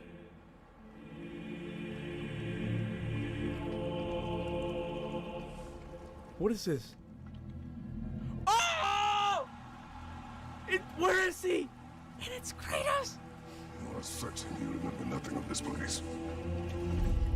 Oh, nothing that would help us. Okay, we got a musician here. He's a musician here again. The horn hits and strings are similar melody-wise, but it's not the same. Yeah, see, I don't know what a melody is. I don't know what a beat. To me, I'm like, I hear something, and it sounds good. People who are musicians are amazing, bro. Because I'm like, how do you... Like, you understand storytelling and sound waves. Like, how the fuck do you do it? I don't get it. Like, it's one of the... I'm worse at music than I am worse at math, okay? Like, that's how bad it gets. Master thyself.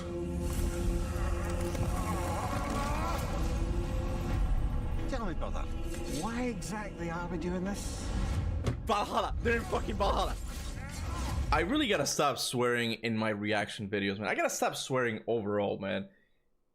In every single trailer, I'm just swearing, bro, and I gotta stop that. I must face this. That was Valhalla. No shame in what just happened. It's all part of the process. What? Let's go again. I don't hear it yet. Look at my reaction. I still don't hear it. It's a rogue game. It hasn't registered. This is a theme. This is a theme that I've been listening to my whole life, and it's not registering because it's changed ever so slightly. And I'm like, I like it. I don't know why I like it. It takes me a while. It's a roguelike. The theme, oh my god. See, and I'm not like, oh my god, I'm like, the theme, it's like, it sounds cool. Like, I'm giving you a breakdown. I'm giving you a breakdown of like what this reaction was like. It wasn't only until I got visual confirmation that I lost my shit. Oh my, are you fucking...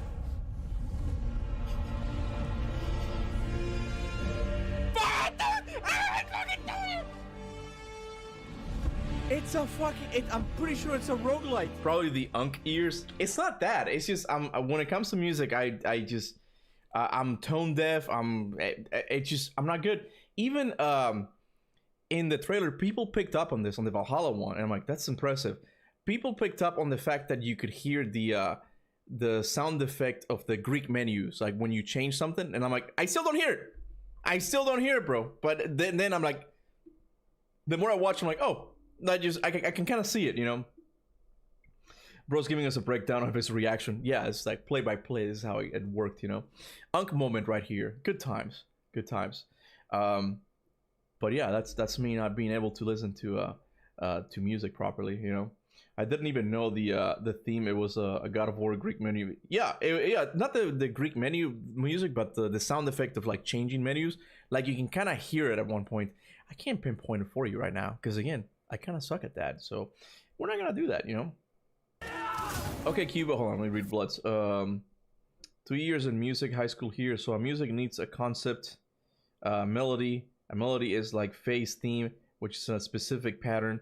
This is very, very bare as an explanation. Even that I don't get, bro. Even that I don't get. It's one of those things that I'm like, music? Just the whole thing. Like to me, I can't really identify like Kona makes fun of me for this relentlessly. I love her, but she's mean when it comes to that. I'm like, Kona, I don't know music, you know?